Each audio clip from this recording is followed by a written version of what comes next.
still warm with a ghost of us. Name in my mouth cuts too much. Half a thought and it folds in two, like a bruise leaves a mark on you.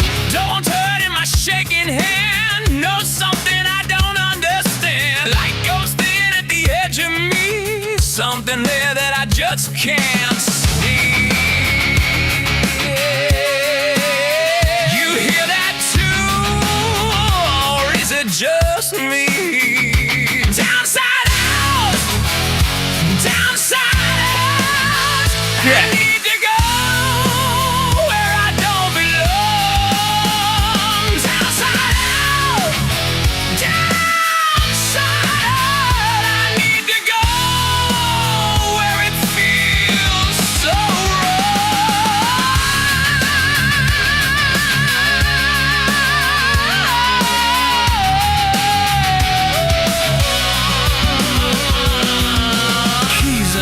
it's the same sad song, empty space that was here all along. Every step is a borrowed shape, every second a vain escape. Laughter crying out for sin, summer stealing the autumn wind. There's a face that I almost know through a window where I won't go. If you're there, don't let me see. Downside out, downside out. I need to go where I don't belong. Downside out, downside out. I need to go where it feels so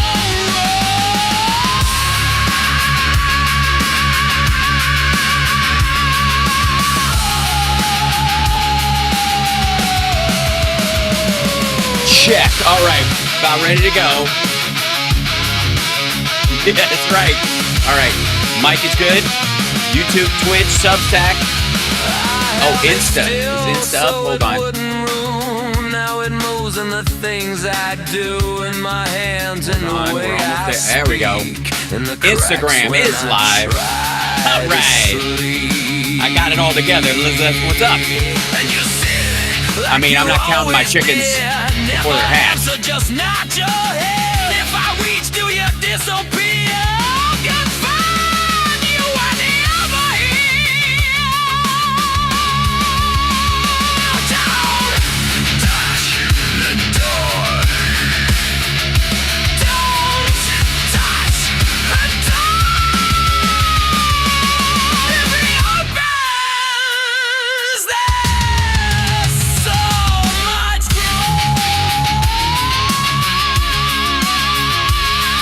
What's up? Hit the like, share the show. Welcome everybody. Come on now. We got a lot to cover today, and we're never going to get through any of it. Like, it's just so maddeningly stupid, all of it. Normally, welcome, by the way, hit the like, share the show, annoy the maggot in your life by making them aware that the show is here. Although, I got to say, increasingly, they are aware. My fan base is growing immeasurably along the maggot curious, the sanity curious maggots, that we'll call them, where they all like, well, I hate you, dude, but excellent point. I don't know. So hit the like, let them know we're up, because they're never going to hit the notification bell, and they're certainly not going to subscribe. Although they do a lot of great work for us promoting the show just by, I don't know, they're flailing. Let's just call it that. It's so hard to tell. What's up, Carl? Hi, everybody. Thank you. I'm very proud. It's so funny to me that when I try to sing with this mic on, apparently the high notes, because I have it on voice mode for the show, it does not register as voice. I think it sounds like truck brakes when I sing high notes. So that's why it cuts out. It's so funny. Anyways, if you want to see me sing high notes for real, next week I'm in Pittsburgh, Ohio, and Chicago in 3 days. Like, just zip, zip, zip. So the Friday night we're in Akron. in Ohio, Wadsworth, and then but it's a drive. Come on down wherever you are in the general Ohio area. And then the night before that, we're in Pittsburgh on the 21st, and on the 23rd, we're in Chicago, and I couldn't be happier. What a way to just kind of like slide into home. No pun intended. So come check out the show if you will, if you're in the area. I highly recommend it. You will not be disappointed. If I do say so my damn self. Why is this not showing? This little guy should be up. Boink. There we go. And if you want to help the show, there's a Venmo up in the corner, and you can always support the show just by showing up. If you're a Patreon member, patreon.com/HalSparks, you can bring a guest to any of the shows. So you just let me know you're coming, and you'll be on my guest list. You and your guest is any of our Patreon paid, obviously Patreon folks can get in because I gotta cut the band in on it so that I'm not stealing money out of their mouths. But there you go.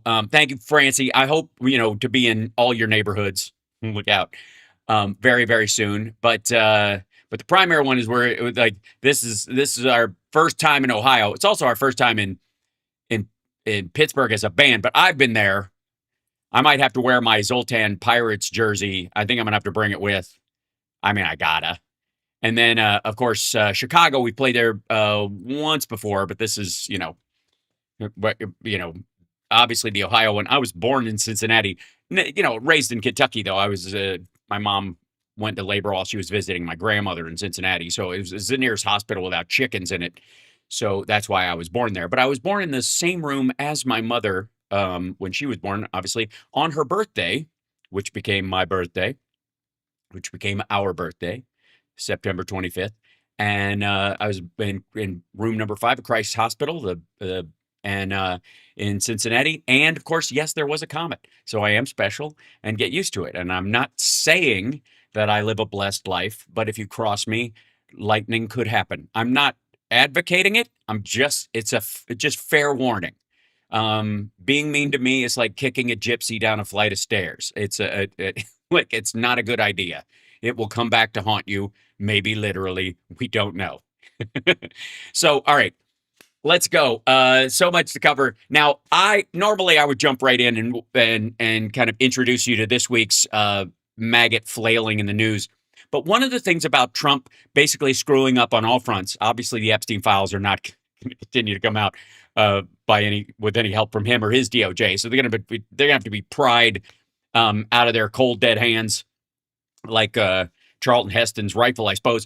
And what else? The economy, ass, for regular people. Obviously, if you're a huge investor, you're killing it right now because the market has decided it doesn't give a shit anymore, and it's just moving straight on. If you're in the oil business, the price of what you dredge out of the ground is up, and the effort to do it isn't. So you're good, right? But if you drive a car that runs on gas, sorry, sucks to be you, right? That's Trump's attitude, anyways. And then let's see what else. The Epstein gas, groceries. Obviously, prices aren't going down in any major way, if at all. Also, concepts of a plan to end the Iran war, concepts of a plan to end Ukraine war. That just gibberish. So the one thing, what do maggots have to talk about? Like, what do you say if you back this pony the whole time?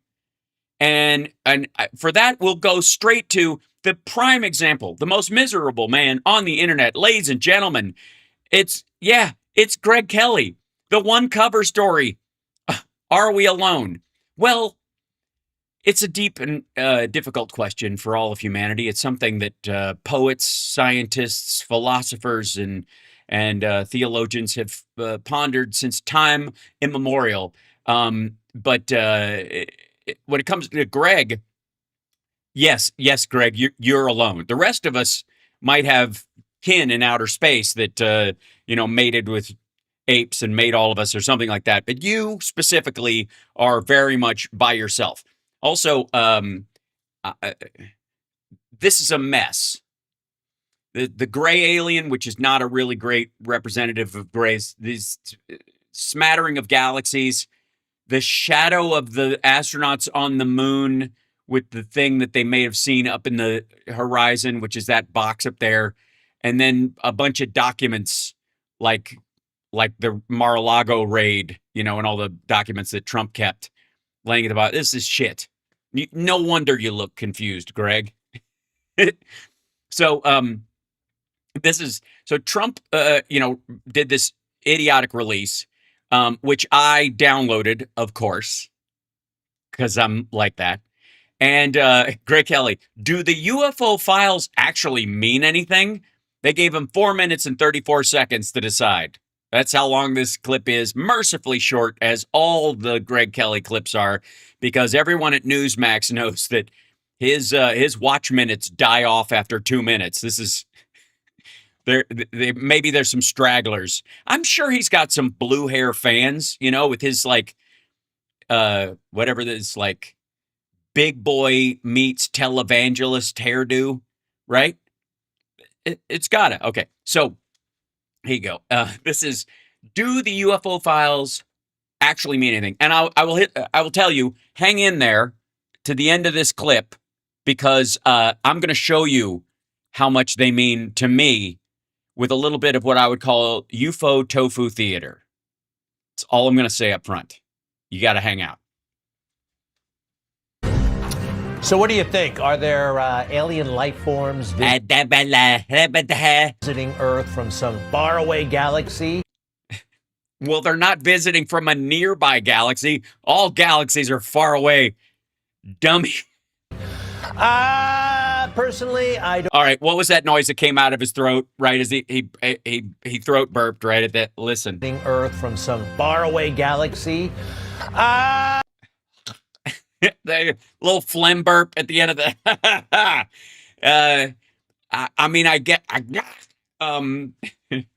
It's Greg's first hairball, everybody. Alien life forms visiting Earth from some faraway galaxy. Personally, Gross. I don't think so. I think they're Personally, well, all right, that settles it. Greg Kelly calls bullshit. There are man-made phenomena, top secret stuff going on that we don't know about, that's been misinterpreted as extraterrestrial alien stuff. Okay, so all the way, we have had the ability to have wingless flying vehicles since the 50s, but it's been a big secret because the government doesn't want to unveil to us that they beat gravity a long time ago, and all this using rockets to get off the planet has been an attempt to sell solid rocket fuel. They're trapped by big solid booster fuel. But who knows? Okay, Greg, don't eat right before the show, man. For fuck's sake. I don't. I think we could actually back that up, man. Hold on. Did you? This is not going well. Hold on. Here we go. Top secret stuff going on that we don't know about that's been misinterpreted as extraterrestrial alien stuff. But who knows? And President Trump just took a giant. But who knows? He's turning into Smales from Caddyshack right before our very eyes. Step forward, a giant leap forward to finally clearing all this stuff up about the UFOs. Excuse me. But you do not throw up on your notes. You already don't know what's going on. What is the hell? What is happening? I think the aliens are fucking with him. This is like the scene in Disclosure where the newscaster lady starts going, speaking in alien language. They got you, Greg. You're a lizard person, and yeah. Leap forward to finally clearing all this stuff up about the UFOs. Excuse me. Whereas previous about the UFOs. administrations have failed to be I don't know what's wrong with them. Transparent on this subject. With these new Besides the usual shit that's wrong with them. documents and videos, the people can decide for themselves what the hell is going on. Have fun and enjoy President Donald J. Trump. So going back about 80 plus years, all kinds of files from the Pentagon, from all over the government. No, not really. It's largely publicly available shit and mostly letters written by lunatics. I'll get to those in just one moment. I gotta say, the Epstein files have been a lesson in grotesque depravity and are difficult to look at even in the silliest parts of them. And the sort of harmless diversionary shit that's in there to draw your attention away from the awful.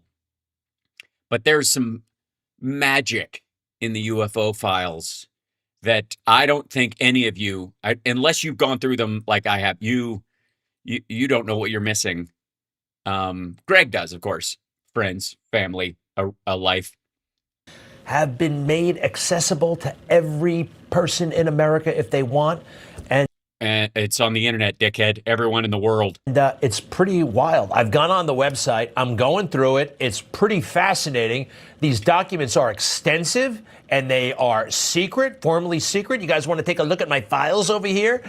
Yeah. Show us the cool stuff. Got them. Confidential and secret. And then all these, like 1948.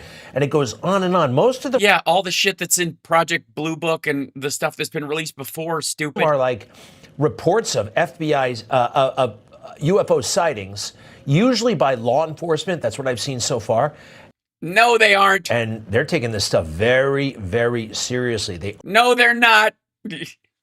They're people talking to law enforcement and law enforcement writing down what a lot of people are saying.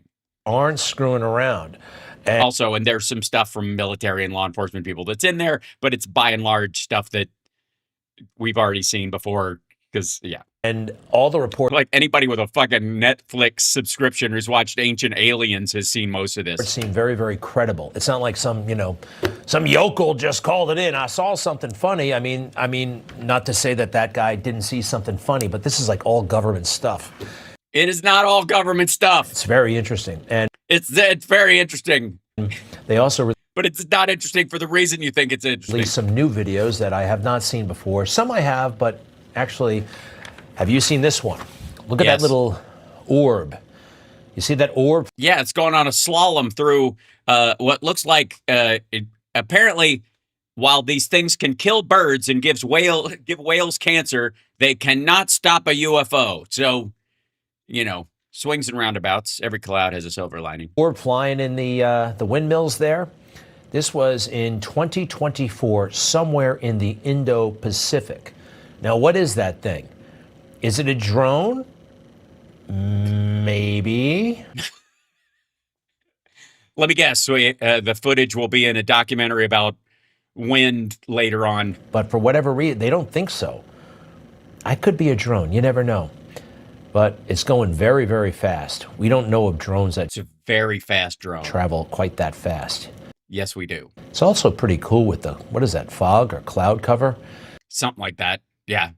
Fog or cloud cover. Anyway. I'm going to go with fog / cloud cover. No, I'm going to go with cloud cover / fog. This is one of the videos. You can check it out. We also have this. This is 2013 in the Middle East. Now, this one is something to see. Drop that banner if you would, please. Yeah, stupid banner. We kind of looks like a Christmas ornament. Orient are. And it's kind of moving in and out. Let's watch this for a moment. I'm not going to watch you watch a video of something moving in and out, you sick bastard. Leaving some sort of, is that a... skywriting? It drew this in the air, Greg, and it was aimed at you. Exhaust? We don't know. It's asking the pilot to marry him. Although, you know what's going to happen now? It's crowdsourced, meaning a couple of 100 million people are going to go through this stuff, and working at the same time, we can do a hell of a lot more than like 8 scientists at Fort Meade. Oh, can we? Maryland. We can? Are you joining the resistance against the aliens? So we may be learning a lot over the next couple Mr. President, I'm pilot. of days, even the next Sit down, Greg. couple of hours. Let's see another one. This is 2022 over the Middle East. Did you see that thing? Yes, I did. And nothing missile shaped ever flies swiftly over the Middle East. What was it? Do it again, please. Another one. Looked like a missile or something, but there it goes. Yeah, it looks like a missile. Yeah. I would say it looks like a missile. Middle East missiles, they kind of go together. Let's get a closer look at what this thing was that just went by. Let me guess, a black line in the sky that is creating a wake behind it in the air. Yeah, it looks like a missile. Some sort of projectile, right? Very possibly, sure. Did that come from another planet, another galaxy? I don't think so. Yeah, he's not buying it, ladies and gentlemen. But hey, let's look at some more. They put out lots of this stuff. Now, that's peculiar. Skimming the waves. Again, a little orb. There's no kind of mechanism for that thing to be moving like that. What is it? It looks like that little like surf rocket that rich dipshits ride in the Bahamas. You know, the one that has the water out of the bottom of it, and you can create kind of a water spout rocket. All right. Who made it? Why is it going so fast? How does it fly? Nobody knows. Although maybe our government knows, Area. Not ours, obviously. This is highly advanced technology, Greg. According to you, this is stuff. I mean, do you think Donald Trump would hide technology like that from the American people? Area 51 and that kind of thing. That is where they develop all kinds of classified weapons. All right, they cut him off there. Obviously, they don't want you to know what's really going on. And they are hiding it from us by letting Greg Kelly talk about it. Now, let me go to the site itself, and I want to show you guys. Let's see. Hold on. Let's see. Files released. There you go. Here we go. So get out of here. Accept all. Go away. This is the thing. Remain classified about the areas. The Department of War. This is the site. Now, one of the things you might not know if you go to this site is they designed it using like, I'm guessing Codex or Claude. They're just going crazy with they're like vibe coding a UFO site.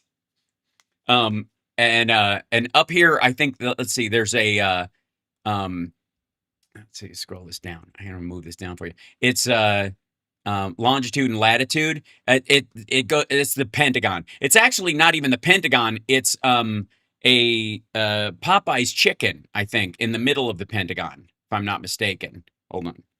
Let's see. Give me 1 second. I'll show you. You add. Okay, enter that. Put in the coordinates. There it is. That's right. If you enter in the coordinates on the UFO site, it brings you to a Popeyes. Learned my chicken from Popeyes, saith the aliens. Apparently, we were worried that they were eating human milkshakes. That was the big fear for a long time. But nope, it's a Popeyes. It's a Popeyes chicken right in the middle of the Pentagon. Also, the Pentagon has a Popeyes chicken. So that's weird. How does that make you feel about eating a Popeyes chicken now? You think that's chicken you're eating? You think that's chicken you're eating? Look which edge it is in the. Are you? Yes. So if you go to the coordinates at the top right corner of the DOJ's Department of War's UFO site at war.gov/UFOs, the coordinates given to you are of a Popeye's chicken next door to the Pentagon, which clearly has a basement that goes down into some chute that takes you all the way through a maglev boring tunnel thing straight to Wright-Patterson Air Force base. And you know what? The technology is designed on the exact same technology of how Popeyes works its way through your digestive system. Boom. Anyways, all right. So they have up here, there's an intro and then there's about. There's the about. Okay. It is the cleared for release. And then there's download all PDFs and IMGs, and then download all the videos. Okay. So first we'll look at the download allow. Okay. It'll open this thing up. And because I have it on my other computer, so give it a second. And then this download all vid thing, super sweet. Yeah, we're going to download that as well. So we'll give that a second to cook. And in this, you'll see if you can search the records and go through it. And they've created it to look like all fancy, like tweet, tweet, tweet, like a fucking UFO nerds Wix page. It's just so lazy and stupid. I hate it. I hate it. It makes me mad how much I hate it. Because they're like, these assholes need to try harder. So, there it is. Downloads. There we go. UAP videos in here. There it is. All right. So the whole thing is in this folder. And there's the biggest one is this guy right here. Open this sucker up. And this might be so the biggest one is the one he was just showing, which is the black and white drone trying to make Trump feel like an asshole because they like wind power on Mars. So it goes down and it circles back around and it does a lap. This is, by the way, why they think it's not just a drone, because it goes over this way and then there's a speed arc where it kind of changes direction in a way that would snap somebody's neck. Yeah, see it right there. That's it. And it's zipping back and forth. That's what makes it special. You know, if it's not a drone and it'd have to be very large to create that, it's zipping around like that, right? Okay, so if there was a person in it, it would break their back, is the idea. But that's not the part that, of course, Greg Kelly fixates on, because he plays this part because he's a dipshit. All right, now, before I get into more of the video, and it's a joy, here it is, release number 1. Let's see, volume 1, general. Open up, you silly thing. There we go. So, this is what he was showing by and large. Okay, let me go back to here. Volume 2. This is the other stuff. Yeah. Confirmation of number 3. There we go. So there's a lot of this stuff. Here, I'll show you. These are the documents you're going to see a bunch of. AMC opinion concerning flying disc. So this is just their opinion reported as something real and not visionary or fictitious. There are objects probably approximating the shape of a disc or such appreciable size as to appear to be as large as a man-made aircraft. There is a possibility that some of the incidents may be caused by natural phenomena such as meteors, report operation characteristics, blah, blah, blah. So it's a generalized overview of the thing that people are sending in and their response to the letters written to people. So people send in letters like, I seen it. It landed on my front porch, and it snatched up my cousin, and it put a probe in his buttocks, and now he dances for a living. They go, it's basically all the paperwork around that stuff. So, do they think it's real? Okay. So there is, where are you, you silly thing? I wanted to open up, here you go. This is the box of summaries. Yeah. So there are a bunch of these that, here's the one that he was looking through. So this is the incident summaries thing that he was just wagging through. So I think he likes these because the pages look like they're glow in the dark or some shit, right? That's why he looked at this. Like there was an evening, Lake City, Seattle, Washington. This guy, Frank Ryman, he was a Coast Guardman, saw one object Distance, not they don't know. He saw it for 10 minutes. He doesn't know the altitude, doesn't know the speed. Over north of Lake Washington, saw a horizontal flight, no sound, no size, no. The color was white. It was a saucer or ball shaped. Okay. Let's just say you have testicles, and one of them is ball shaped, and the other is shaped like a saucer. Would you not be somewhat concerned about the difference? It kind of matters. Okay. Anyways, so they go through. These are just these kind of what you saw and why you saw it. Incident reports. These don't go into the details at all. That's just what they do. All right.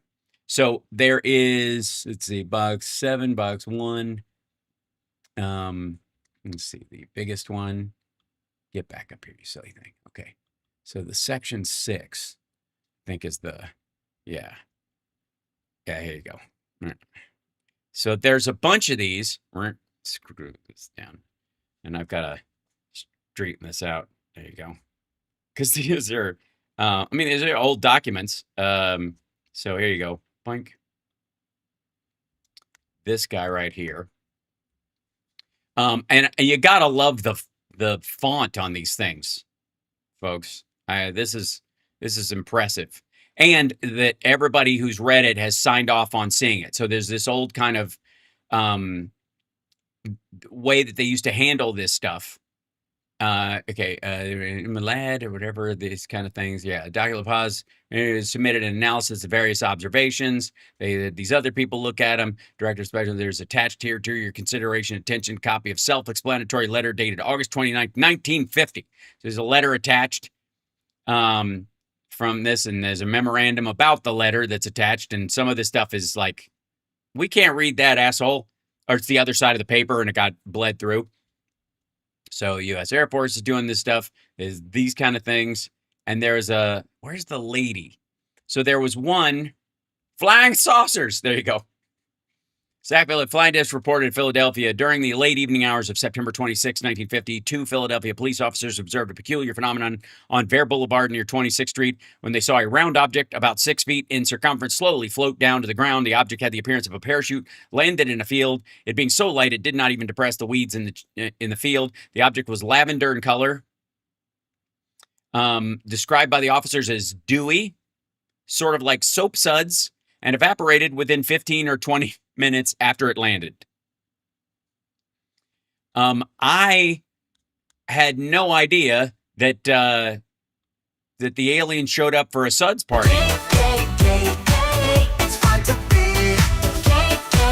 It's all right, they're just here to have a good time. I don't know what that neighborhood was like in 1950, but it's entirely possible that this was just drift from a local suds party. The matter was reported to this office by the Philadelphia police, and for that matter, was subsequently carried in the Philadelphia press as "Flying Saucer Just Dissolves." Now, there's here you go. This is my thing on the flying saucers is it gets its power from electricity generated by a generator.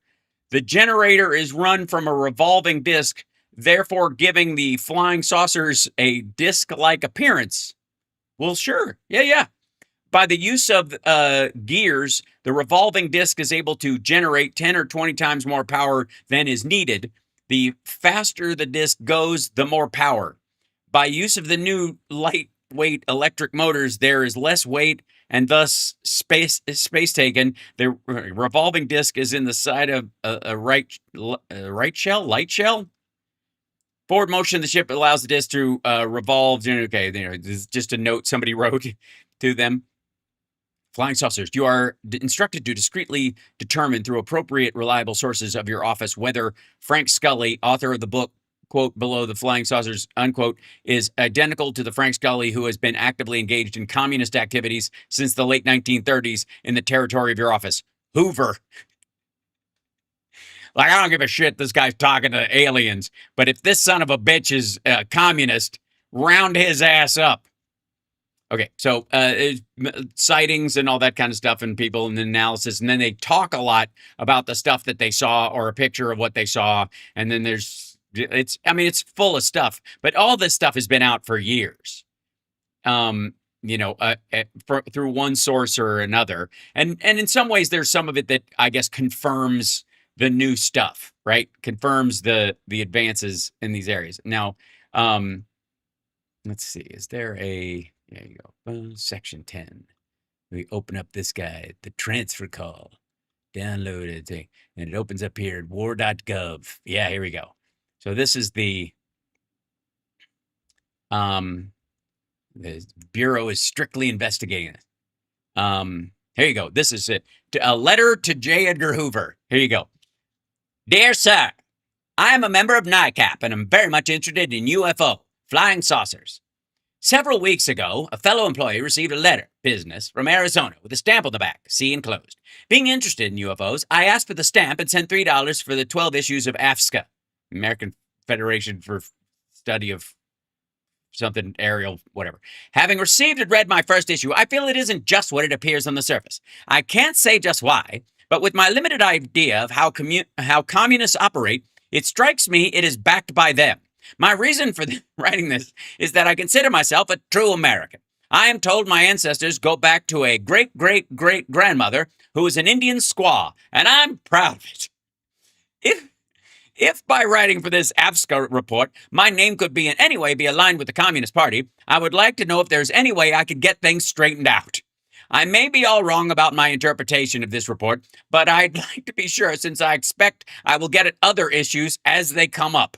I will be 63 years old in a few days. My husband passed away 4/30/65. I have worked as a manager at Raines Department for the New Hampshire Insurance Company in Manchester, New Hampshire, 44 years this month. Yours very truly, Florence C. Dow. This is a big portion of this. It's like letters written like, by golly, and then there's magazine. This is the copy of the stuff that she received that she was concerned looked like commie propaganda. She was concerned that the communists were gonna control the minds of the American people by getting them hooked on UFO tales, drawing them away from their red-blooded American God. Swamp gas still flying. You don't have to tell me. I was there. There we go. All right. Swamp gas. UFO sighted over wide section of district. Tracked by radar. 16s tell of chase by buzzing lighted UFOs. Deputy gets too close to saucer. Super Space World sought by Soviets. Super Space World sought by Soviets. I'll have the soup. Area UFO buffs report skies clear of saucers. And then these are like letters written by the people who are, and then of course, space age songs written by Molly Thompson. There's Space Talk. The powers that will will tell us we're alone. That tell us that in space we are unique. On this little desert island we call Earth, the human race is just a kind of freak. When we send our envoys into space, there'll be a smile upon this planet's face. 'Cause, brother, right out there, I'm telling you, there's another human race. It's very true. They're a very, very peaceful crowd, for they just never go to war. And they cannot interfere. This is by universal law. The spaceman's message to us all is based on how to banish fear. And if we only understand, we'll find it. Heaven here. While we must... Okay. There's a cockeyed feeling in the world today that power politics is here to stay. But China, Russia, and the USA, boy, don't let them fool you. Taking a variation on the rhyme scheme there. I think that's very bold and artistic and wonderfully ridiculous and a little stupid. Here you go. Take a look at this world of ours, just one mud ball in the sea of stars. Fuck you, this is Earth, you jerk. Other planets have no color bars because they've got perspective. What? Sorry, they don't have television? Is that what you're saying? Maybe they went through their TV phase already, or maybe they don't know what they're missing. Yank said Rusky's putting men in space, but it's all a mad politician's race. One-upmanship is this year of grace. It makes you giggle. Aren't you glad this stuff was all released? I'm trying to tell you, this is the kind of stuff that we've been waiting for. All the unanswered questions. about how hard or how easy it might be to rhyme the word giggle. Obviously wiggle and my shiggle, I guess, because you can, if you know, my it's a classified song. That's exactly right. I feel cheated as well. So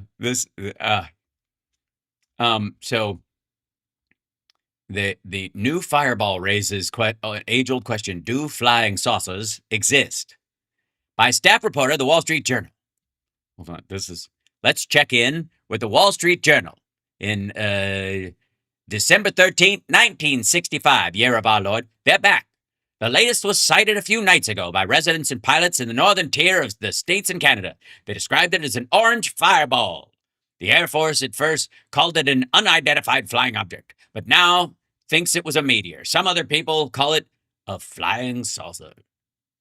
Several people say they saw a fireball land Thursday night. An 11-year-old boy in Lorain, Ohio, says he watched it drop into the woods near his home. My God, this is the exact same story I told my friends when Scott and Drew and I saw a UFO. I'm not shitting you. And I think I was 9. No, yeah, I was 9. A woman in Elyria, Ohio, 10 miles away, claims she saw it plunge into a vacant lot across the street from her home. Others say they saw it streak into Lake Michigan. Not a stitch of clothing on. Here he comes. Look at that. Look at that. There you go. Look at that. Look at that. That's why they call him the streak. All right. But I was too late. She'd already gotten a free shot. Scientists and police combed a 75-acre area near Pittsburgh after a woman there saw the object crash to earth, smoldering. Despite these witnesses and search efforts, however, the thing is yet to be found. In this regard, it is like all other unidentified flying objects, or UFOs, which are mysterious because they are seen but never found. Well, if they land, they're not flying anymore. They're unidentified landed objects. That would be a ULO. Whatever it turns out to be, meteor, satellite part, hoax, weather oddity, or man from Mars, it appeared in a banner year. It appeared in a banner year for such objects, which almost disappeared from public consciousness following a rash of reports of flying saucers in the mid-50s.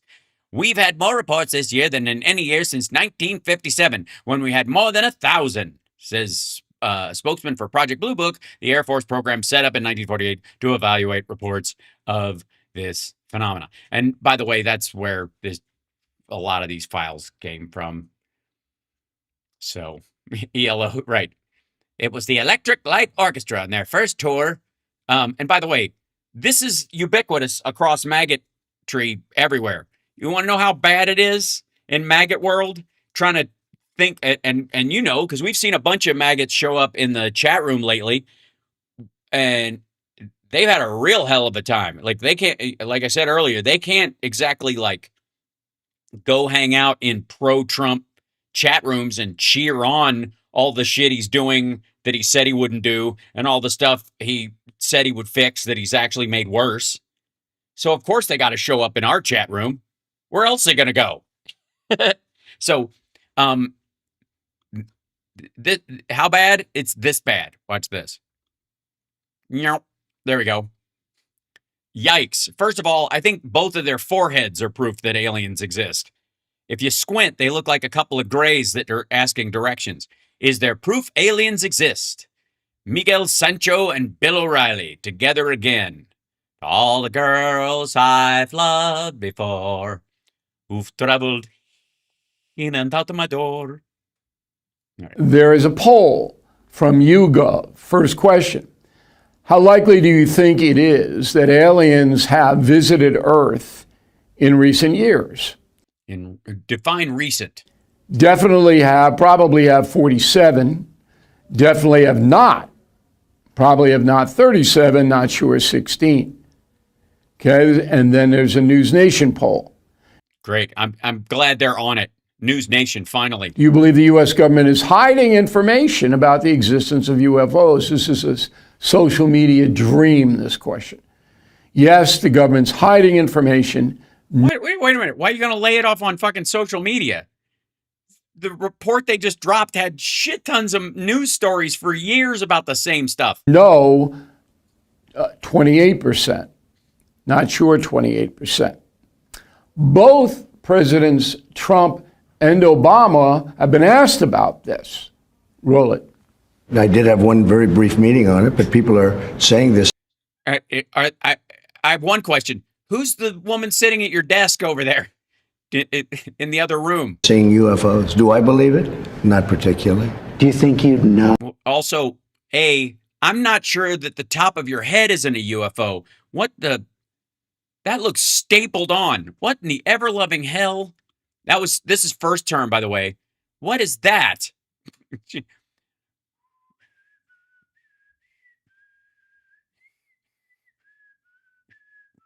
I'm not sure I want to believe.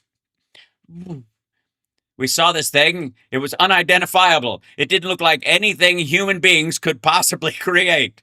It moved in a way that was would be devastating if it was on a human, and it remained completely still in a way that even hairspray couldn't hold in place. I don't know if I believe in it. Know if there were evidence of extraterrestrials? Well, I think our great pilots would know. And some of them really see things that are a little bit different than in the past. So we're going to see things that were a little bit different than in the past.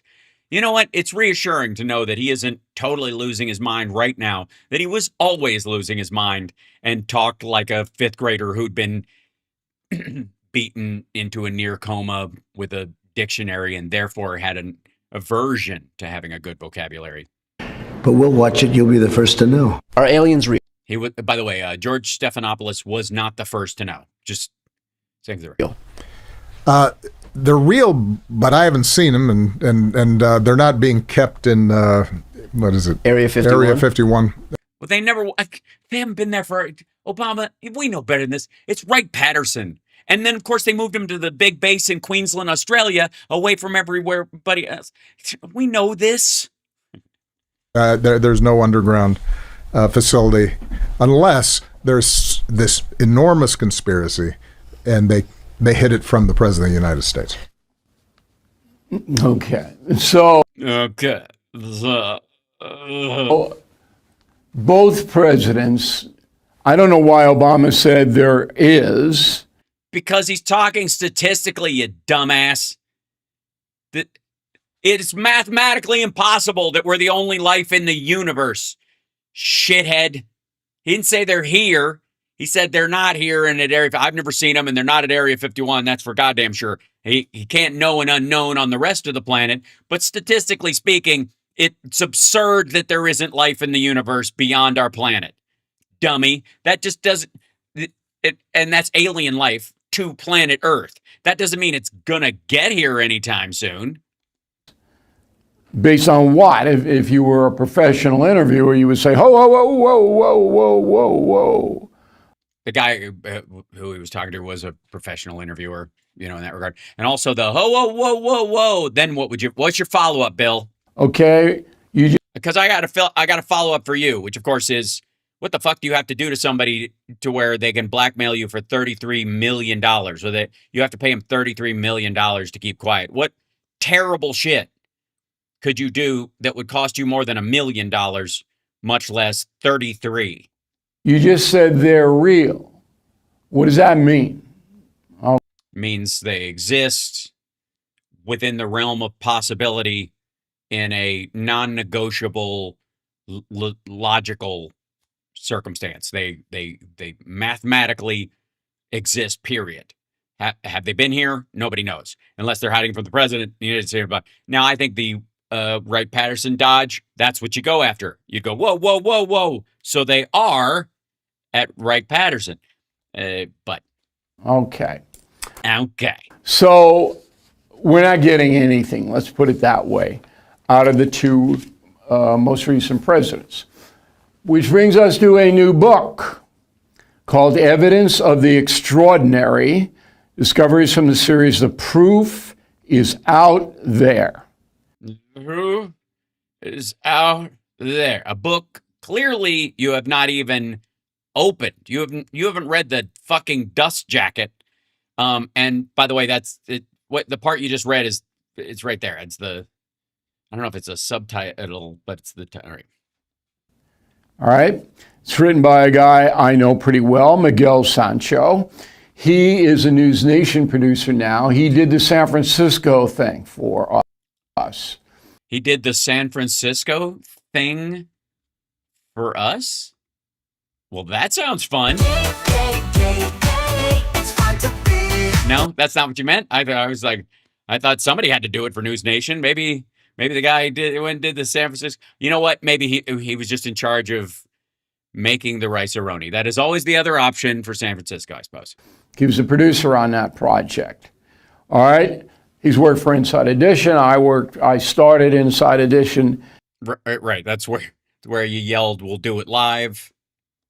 He's worked for CBS News, on and on and on. Very, very senior guy. Very senior. All right, so the book is out this week. And I was reading a book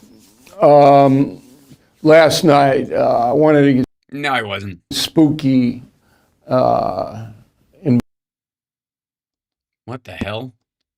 Environment to read this book. And I made sure that I had all the security so Yeti couldn't break into my garage. What the hell? But I'm reading a chapter on UFOs. And this Mexican pilot, Delgado, all right, he's flying a FedEx plane from northern Mexico into the U.S. Hold on. I don't know if my headphones are dropping out or the video is. And he and his crew are escorted on their flight up in the air by a red spaceship or something. Tell me a little bit more about that. Well, You read it. Did the words not make it into your brain? Bill, thank you for Or what's left of it? having me. Thank you to your audience for listening in. And I encourage everybody to read my book or any book in the garage at night. I think that's a wonderful recipe for a great reading experience. I will say this. Yes. I mean, I went into this field as, a hard news journalist with a background in investigative and consumer reporting.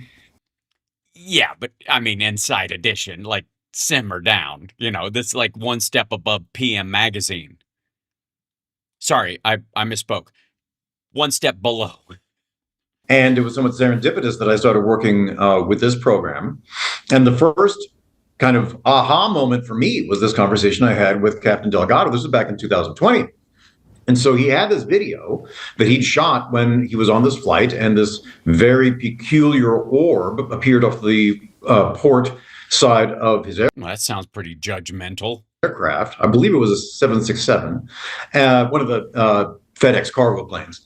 And he claims it followed them and tracked them for about 20 minutes and at times hit them with a kind of a lighthouse-like beam. And the craziest thing about it wasn't just the account. And he shot some cell phone video of it, which is good, not great. It's what you'd expect, kind of a white dot against the black sky. But the most Just rude. You think he'd better get a better phone if you're going to be in the air. fascinating part of the story and the fascinating part of the video is when he pans over to the console and you can see that the TCAS system, the collision avoidance system, is not detecting any other aircraft in the area. And subsequent investigation also confirmed that the radar hadn't detected any aircraft in the area. So clearly, it was a space squid flying at low altitude, and there was a man on the wing of the plane. We have a number of sources, instruments that we consider usually normally reliable in modern aviation, confirming this account. And the kind of eureka moment for me, or the epiphany for me, was Bill is not convinced, and he doesn't see how there's any money to be made by knowing this. So what's the point?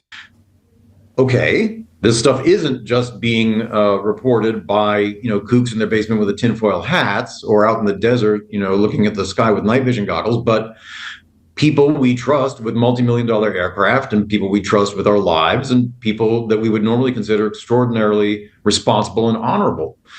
All right, I don't know about you, but I have never shipped myself via FedEx. I fly regular passenger planes. Back to our regularly scheduled lunacy. And of course, Captain Delgado, who was kind enough to come on the show and tell his story, is just one of many people, some of them with extremely impressive backgrounds and high clearances in the U.S. military, I still don't think Bill is going for it. who've come forward and said not just that they've had a personal encounter, but they have a strong reason to believe that, If they ever sit down again, it will chafe. yes, aliens exist.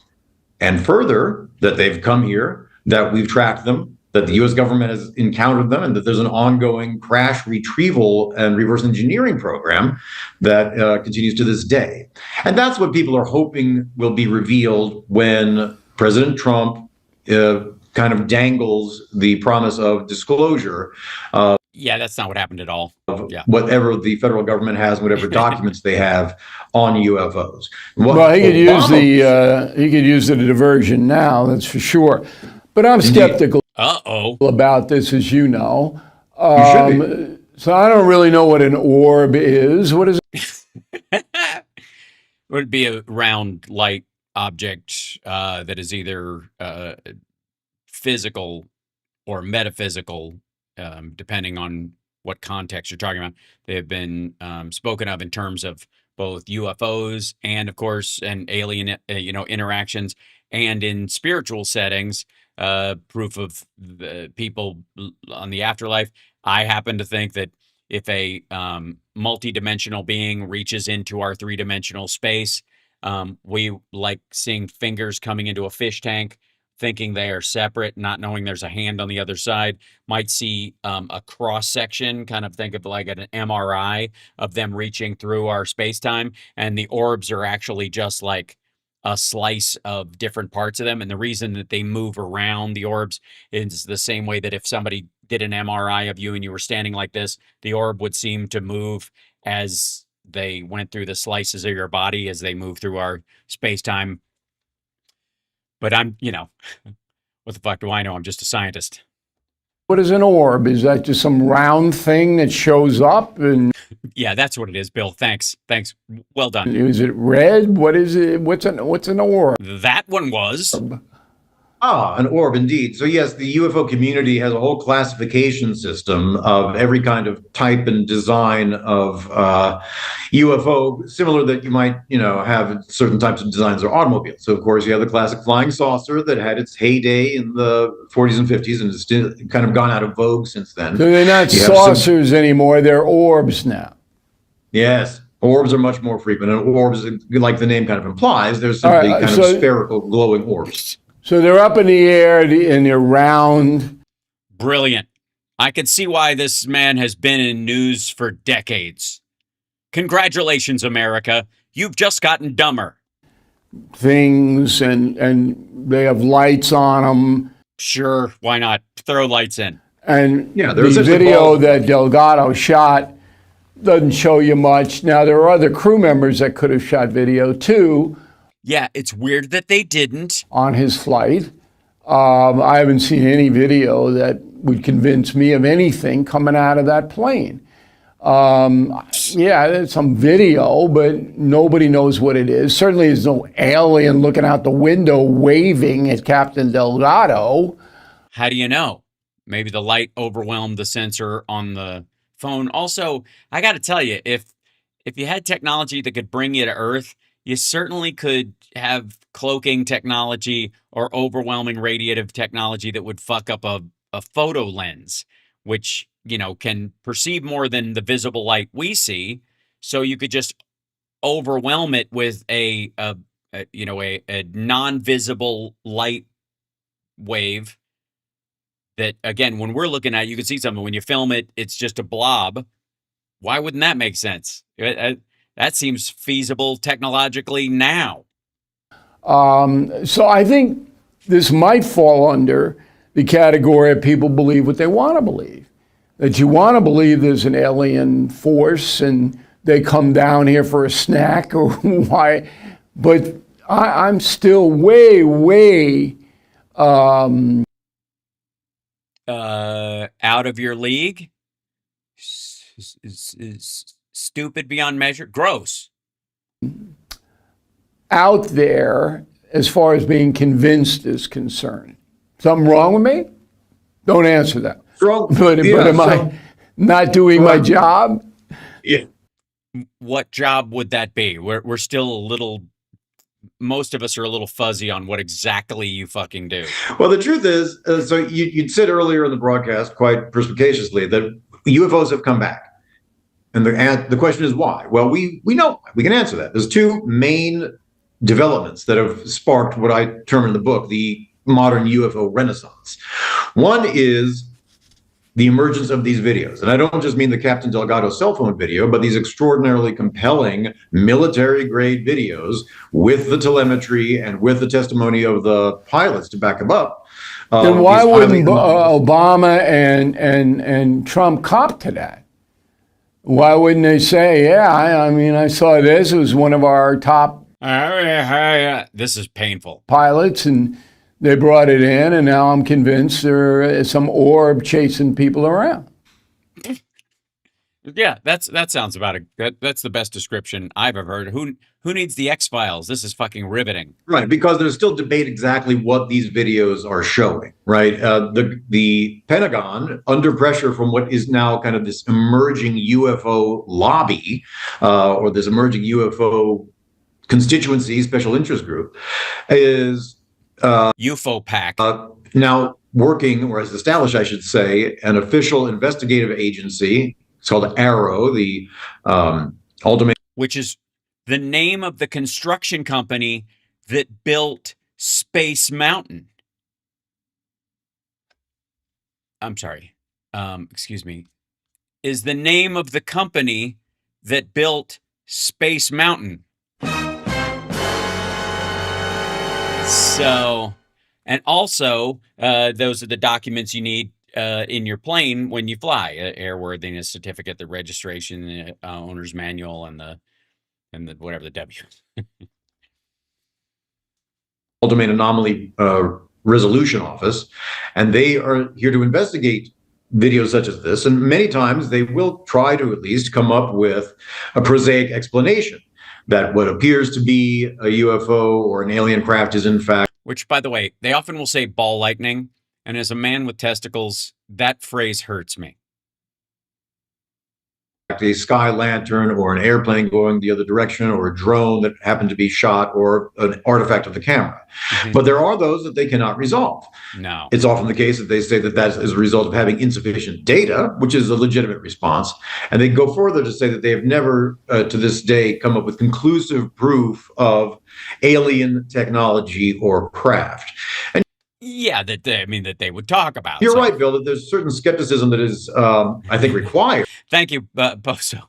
Madam. By the way, subscribe, will you, folks? I mean, honestly. When you're approaching this subject, because it's very easy to say, as President Obama did, aliens exist. Where does that come from? That comes from basically a scientific principle or scientific equation under the Drake equation. Right. Not to bore you with all the geek stuff, but statistically trying to establish what the odds are that we are alone in the universe. And as you can imagine, with the number of but he should have been planets, solar system. That pinhead who was interviewing him should have stopped him right there and said, "Wait, why? You know that he just described you why he said it. Stupid." And you would have done it, and I would have done it. You know, aliens are real. How do we know that? Turning 65. Oh God, how do we know that? Well, we know that humans can't be the peak of intelligence in the universe because of you, Bill. Anyway, so you got two examples of how of precisely why. Hold on. Of precisely why Trump, and the people around him are doing everything they can to talk about anything but his presidency. And this might be why. Hit the like, share the show. It's Hal Sparks Megaworldwide. Ladies and gentlemen, I give you Dweeb Alex Jones. You're familiar with Dweeb Alex Jones? He's a fellow who used to be, like Bill O'Reilly, used to be on Fox, and now he I like wood. Lives in a fake log cabin, Deeper and longer. and was apparently molested by a demon, and absolutely did not get into a sexual tussle with a trucker at a truck stop bathroom and tell his wife a story. That did not happen. For real. This is it all. It happened exactly like he said. The scratches on his side and on his shoulder may be exactly where you would grip someone on the waist and on the shoulder if you were behind them and giving them the good old Peaky Blinders thrust. But,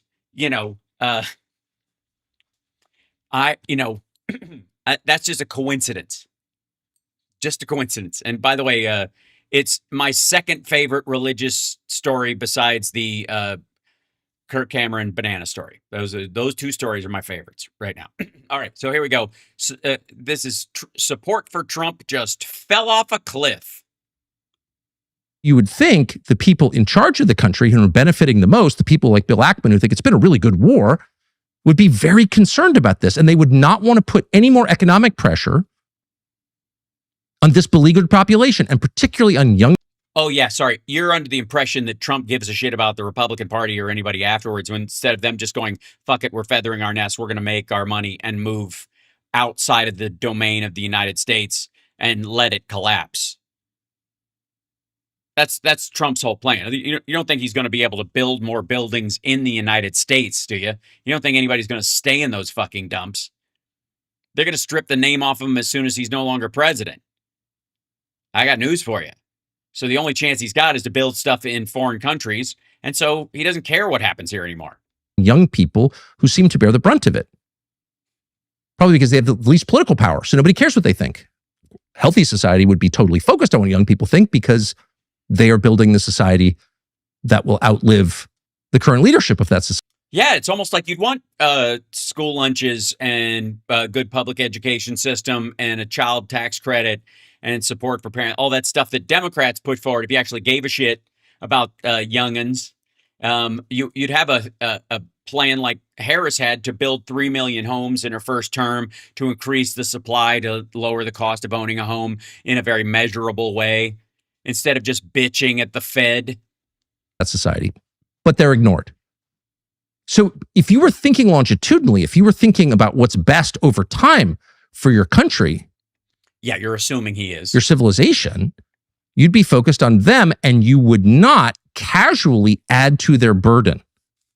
Oh, they're not doing it casually. He's bragging about it. Are you stupid? But what we're watching is a kind of frenzy of carelessness, of thoughtlessness, of callousness toward people whose lives have not gotten better. Sorry, you think this is new? You think Trump at some point actually gave a shit about middle class people, much less poor people? Over the past 30 years, but gotten measurably worse in every category of measurement. Right, but he doesn't care about those factors. They're just like angles to exploit. And you hate to pile on, and you hate to take the president literally, because as I've said many times, Trump is not meant to be taken literally. Right, yeah, he's a liar.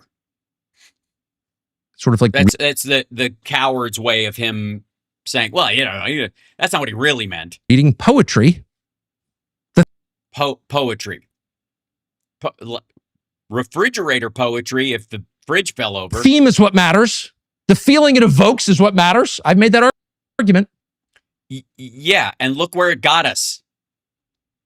And it's often true.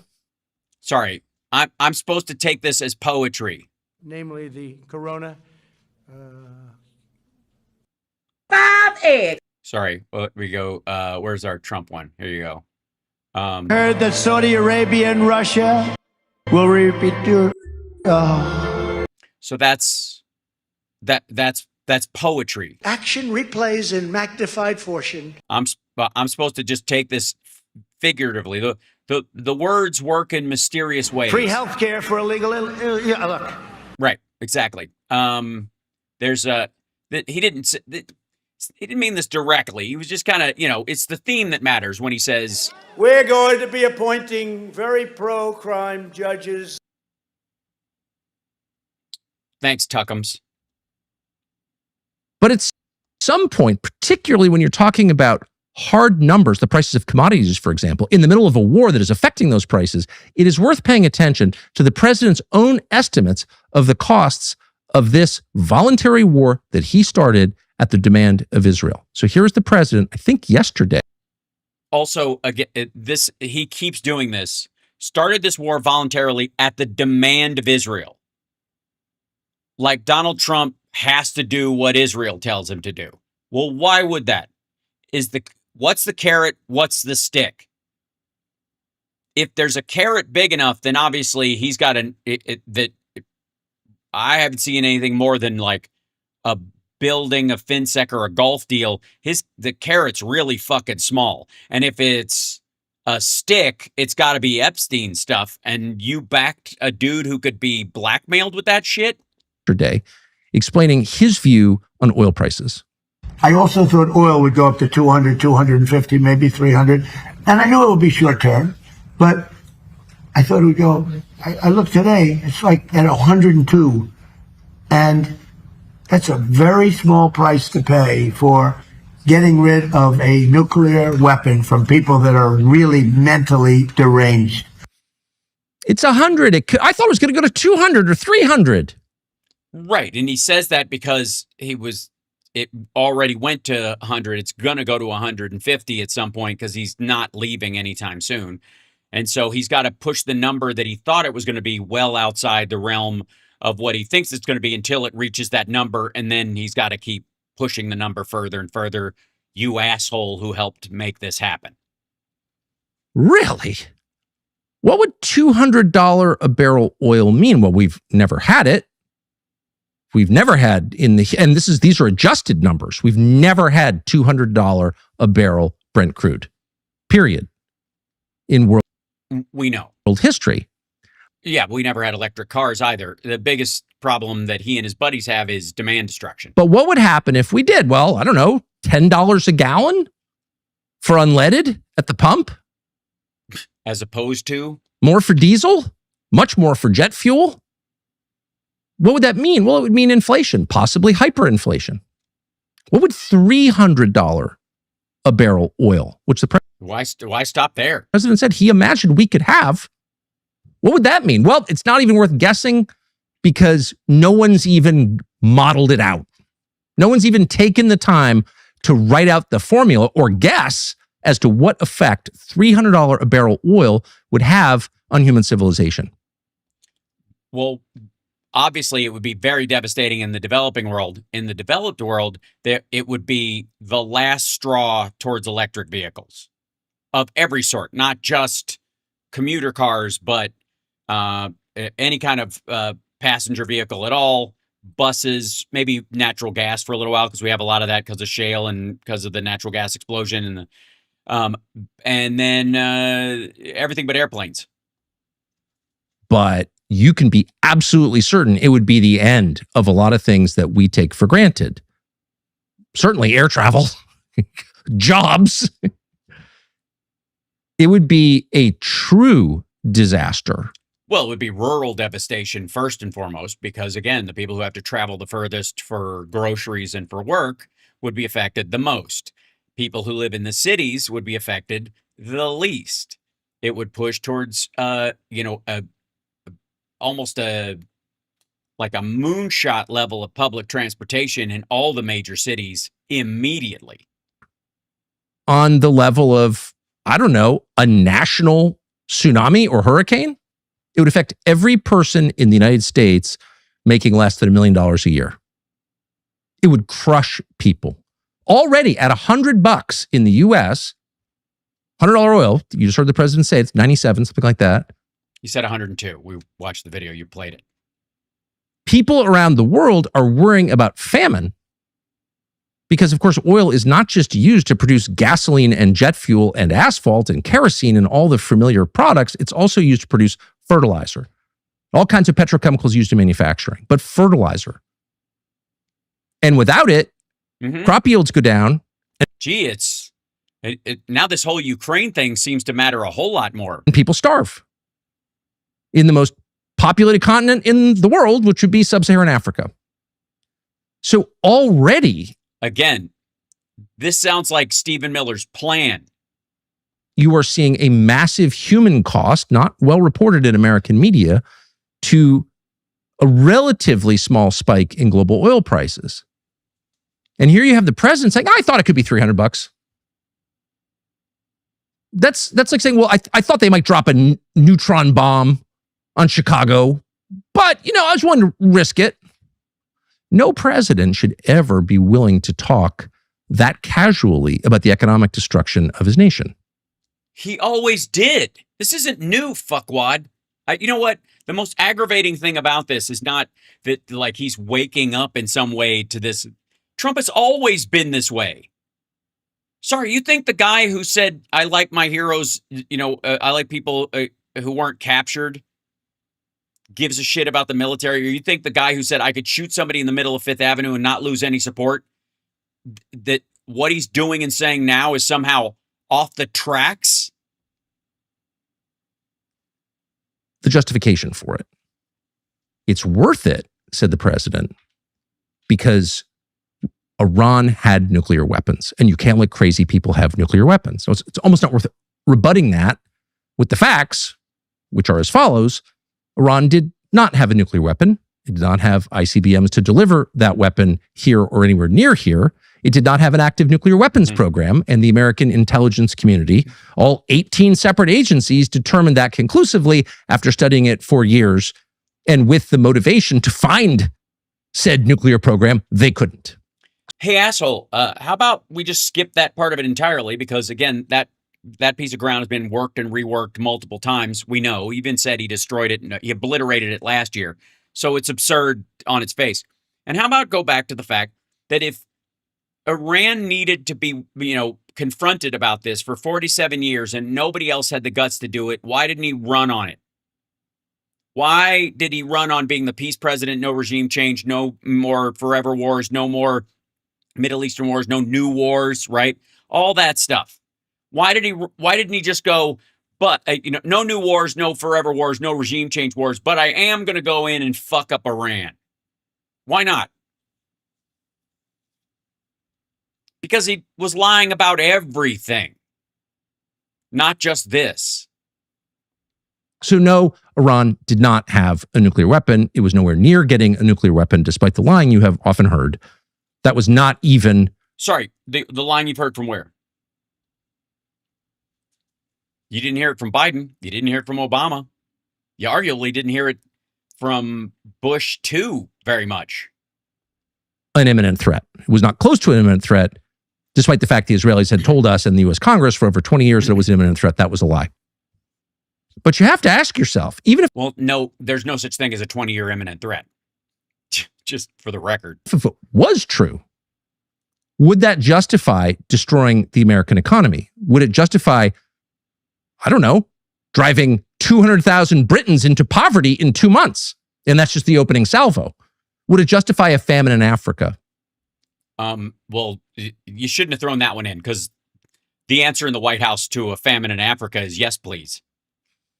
No one wants to say it. There are a lot of countries with nuclear weapons. You don't want any of them to have nuclear weapons because any normal person thinks nuclear weapons are bad because they are, by definition, weapons of mass destruction that kill innocents. So they are bad as a category. But there are a lot of countries that have them, including countries with, well, leaderships that are filled with religious extremists, like Israel and right. That's the only one to go. Pakistan.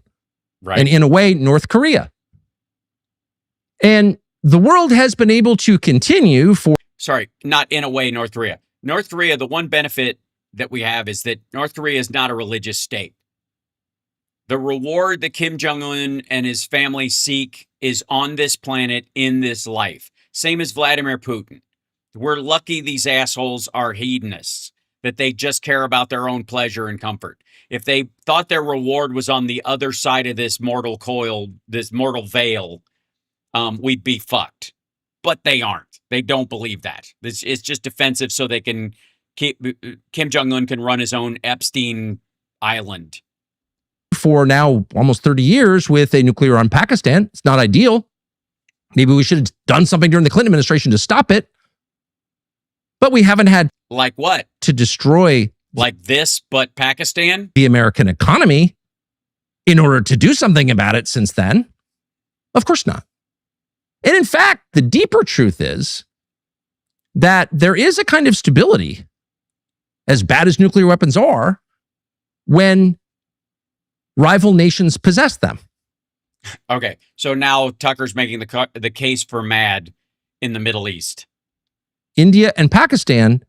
Look, I got to tell you, the one thing about Iran getting a nuclear weapon and Israel having them as well and coming out of the closet of having them is that the Middle East would be done.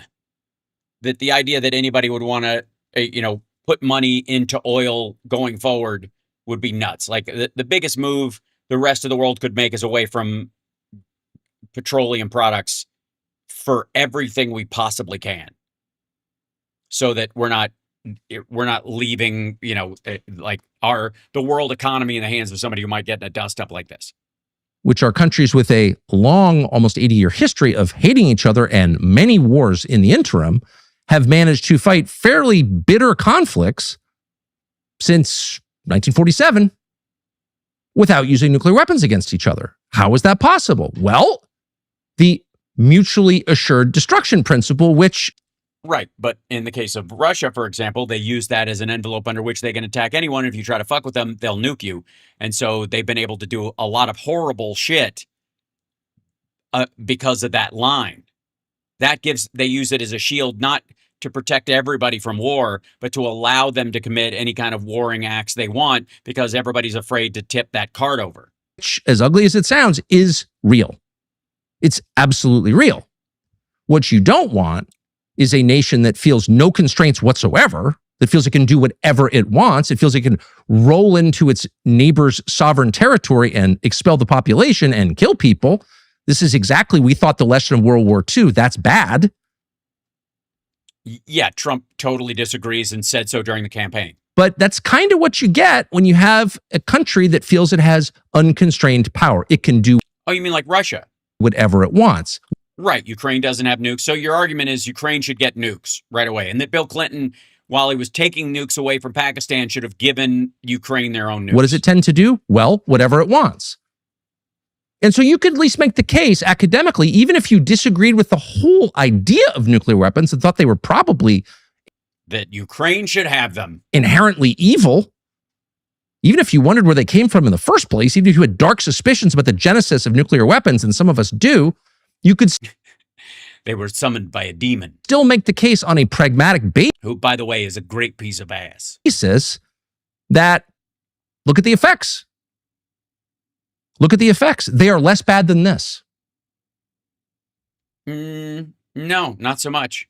So that's the explanation from the president. Until they're used, I guess, is the idea. You can see why an administration that had higher levels of support from young people a year and a half ago than any Republican in memory, young people came out for Donald Trump to vote for Donald Trump.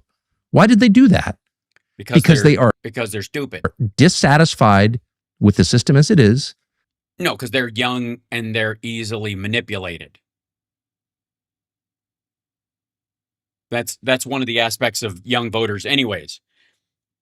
If somebody happens to be manipulated by something that's good, we don't worry about it. But the manipulation is still the technique. It's still how you motivate them emotionally, psychologically, using fear or concern. And if you can weaponize that, then you can make them do basically whatever you want.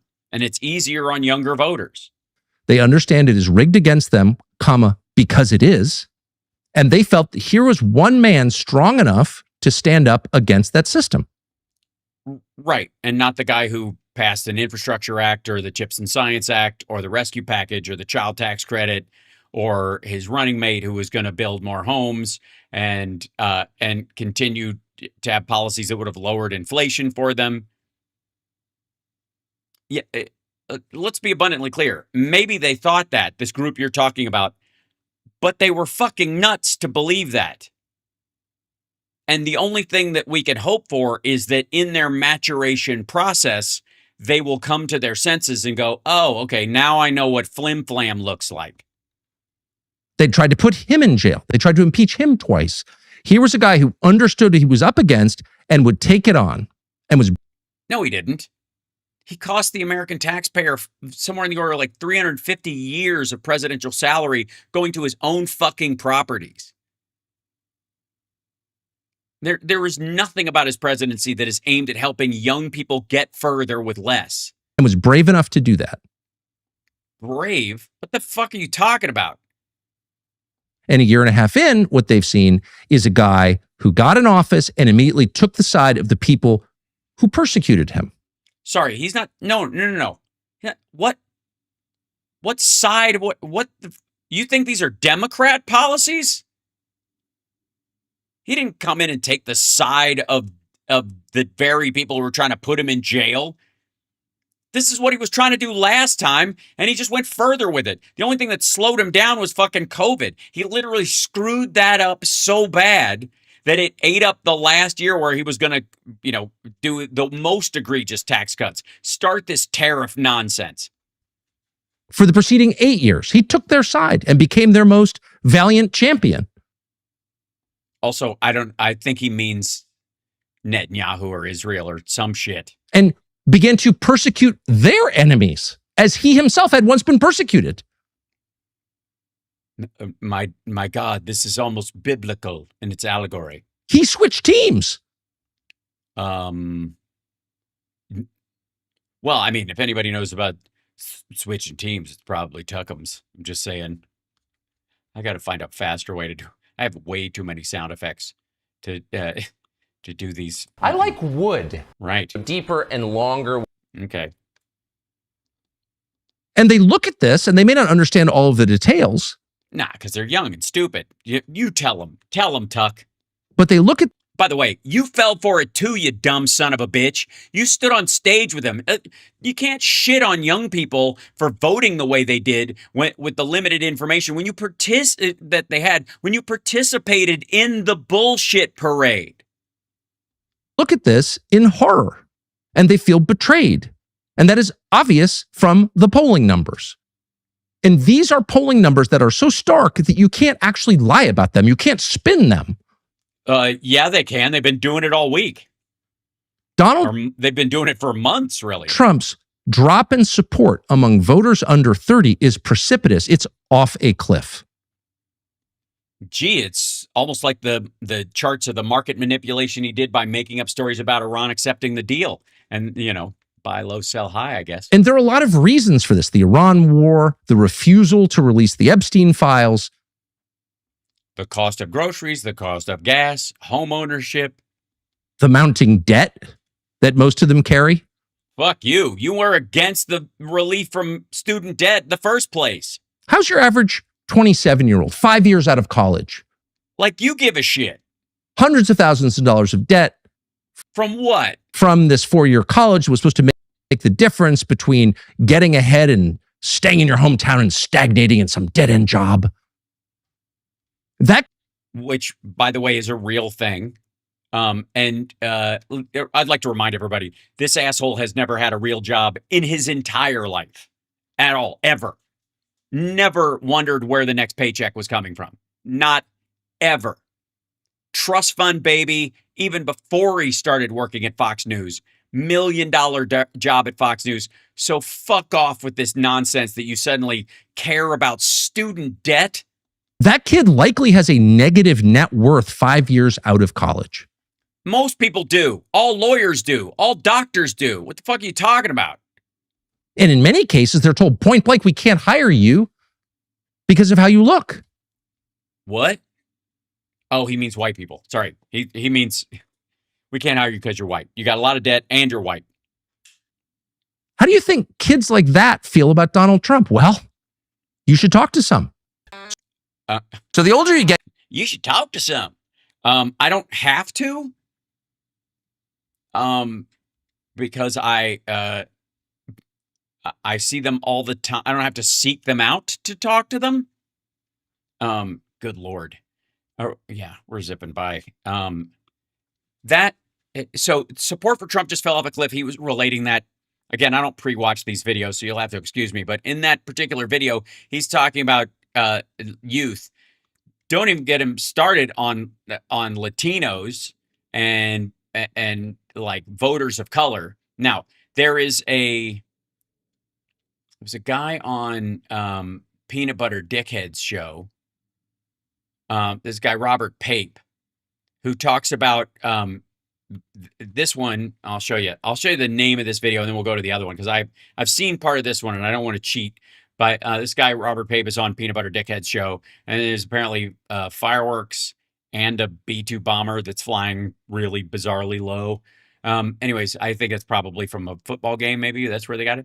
Robert Pape explains why punishing Iran will never make its leaders cave, how he helped shape Obama's Iran strategy, and why airstrikes on civilians. Now, this is how fucked up it's gotten in Peanut Butter Dickhead's world, because Pape was one of the guys who was pitching the mechanics of the JCPOA.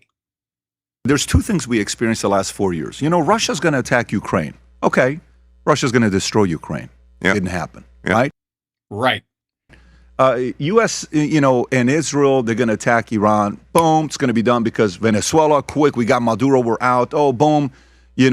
Everything was so quick. Iran maybe going to be 2 to 4 weeks. Yeah. It's not 2 to 4 weeks. So what is the app? Because you advised Ron Paul, you advised Obama, I think, in the 2008 And I just went to Ron Paul's just this weekend. I was at Ron Paul's conference down off about an hour outside of Houston, just literally 5 days ago. Which is an embarrassment, but go ahead. I had dinner at his house on Friday night. Phenomenal. He's 90 years old.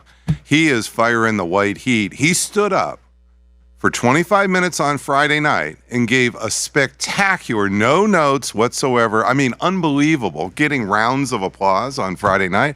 And then he did it again. Right, because he says the same shit. He's been saying the same shit forever and in front of the same crowd.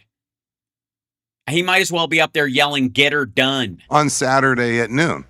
I'm just telling you, you've been in the public eye. You stand up and give those speeches. I mean, oh my goodness gracious. 90. He's yawn. 90. We had him on the podcast last year. I'm like, I cannot believe this guy's energy at this age. And he's been at it for a long time. And it's not energy. He's angry. So, and he's just, I think, a bit like me, energized by the fact that this war is going the wrong way. Thanks, guys. Thanks for showing a Google search of Ron Paul's face on your, just in case anybody was wondering. And he just wants to do Ron Paul, not Rand. Everything he possibly can to try to get on a better track. That's really, I think, where's that energy? And I want to talk to you about that. But it's important because you did help Obama, you did help Ron Paul, libertarian, Democrat, and then at the same time, you've advised presidents the last 20 years, including as well as the Trump first administration. Right. So I think that was on Afghanistan. Important qualifier for the audience to know. And although what'd you tell him? Tell people you're going to get out and then not? We're not negotiating on the deal with Obama with Iran. You were. I read some places that you were advising. They were consulting. Well, there's a whole story. So I'm glad to do this in the public. So in 2008, when I'm on the Obama primary team, I was on the Middle Eastern team because dying to win. Okay. But I had a good friend, Sean Kay, who was on the NATO team. So this is how it works in these primaries. You get carved up into different parts or different issues in the world. And I knew Sean for a long time, for decades. And so this is there's an important point coming up, and then we'll switch over. Called up Sean one night, and I said, Sean, the number one problem that Obama's going to face when he's elected is Iran getting a nuclear weapon. Now, this is 2008, February 2008. Most people are not, they're focusing on beating Hillary Clinton, okay? I'm just saying. And Sean and I agreed on that, and I said, Sean, I got an idea. If you're really going to get real This is the key. This is remember Trump being the art of the deal guy. Listen to what it took. Pressure on Iran. We need Russia. We need Russia. And I'm glad to explain why I said that. Yeah. But we need Russia. And Sean said, well, Bob, I'm on the NATO team. Russia hates our guts. How are we going to do that? And I said, I got an idea. We trade away national missile defense in Eastern Europe, which is basically a not very good system. And I think this would actually move Putin. And Sean said, I'll write the memo. He wrote the memo up the chain. That's what Obama did, 2010. So how did you get the JCPOA in 2015? This is not starting in the story of 2015. Now, it starts in 2008, and it starts in 2010. Wow. You need Russia, and not just Russia saying, well, I won't get involved. You need Russia to be part of the public coalition. Once you bring in the target's military allies, Patrick, now you got leverage and pressure. Right, which Trump has none of. All right, so the other video from this, because this guy was on there for a little bit, that they posted is this one, which is Trump's presidency may be dead. Robert Pape's shocking Iran war prediction. Same guy talking about where Trump is in this. So where are we bailing out Japan? So one thing we could do. They just got 910,000. No, let me give you a real policy. You want to get 2 or 3 days ago, I think a ship showed up from U.S. Rob, if you have that. Let me give you an actual policy here, Patrick, to show. So yeah, you don't understand. Peanut Butter Dickhead is not interested in actual policy. Japan's economy is about to go into the toilet as a result of all this. Where's the bill going through Congress that we're going to backstop all the loss of Japan's economy over the next 2 years? We're going to backstop it with American cash coming out of Congress. Where is that, Patrick? You want to get Japan on your side? You've just caused them. You don't know how bad it's going to be. I'm not saying you give a certain number. I'm saying it's worse than that. We know the direction of where this is going for Japan. Why aren't we saying, if it costs $5 trillion to backstop you, Japan, here's a blank check. We caused the problem. We will backstop you. Where are we saying that to Western Europe? We're not. And so what are they hearing? They're just hearing, you want us to bail you out and take all your pain. They're not going to do it.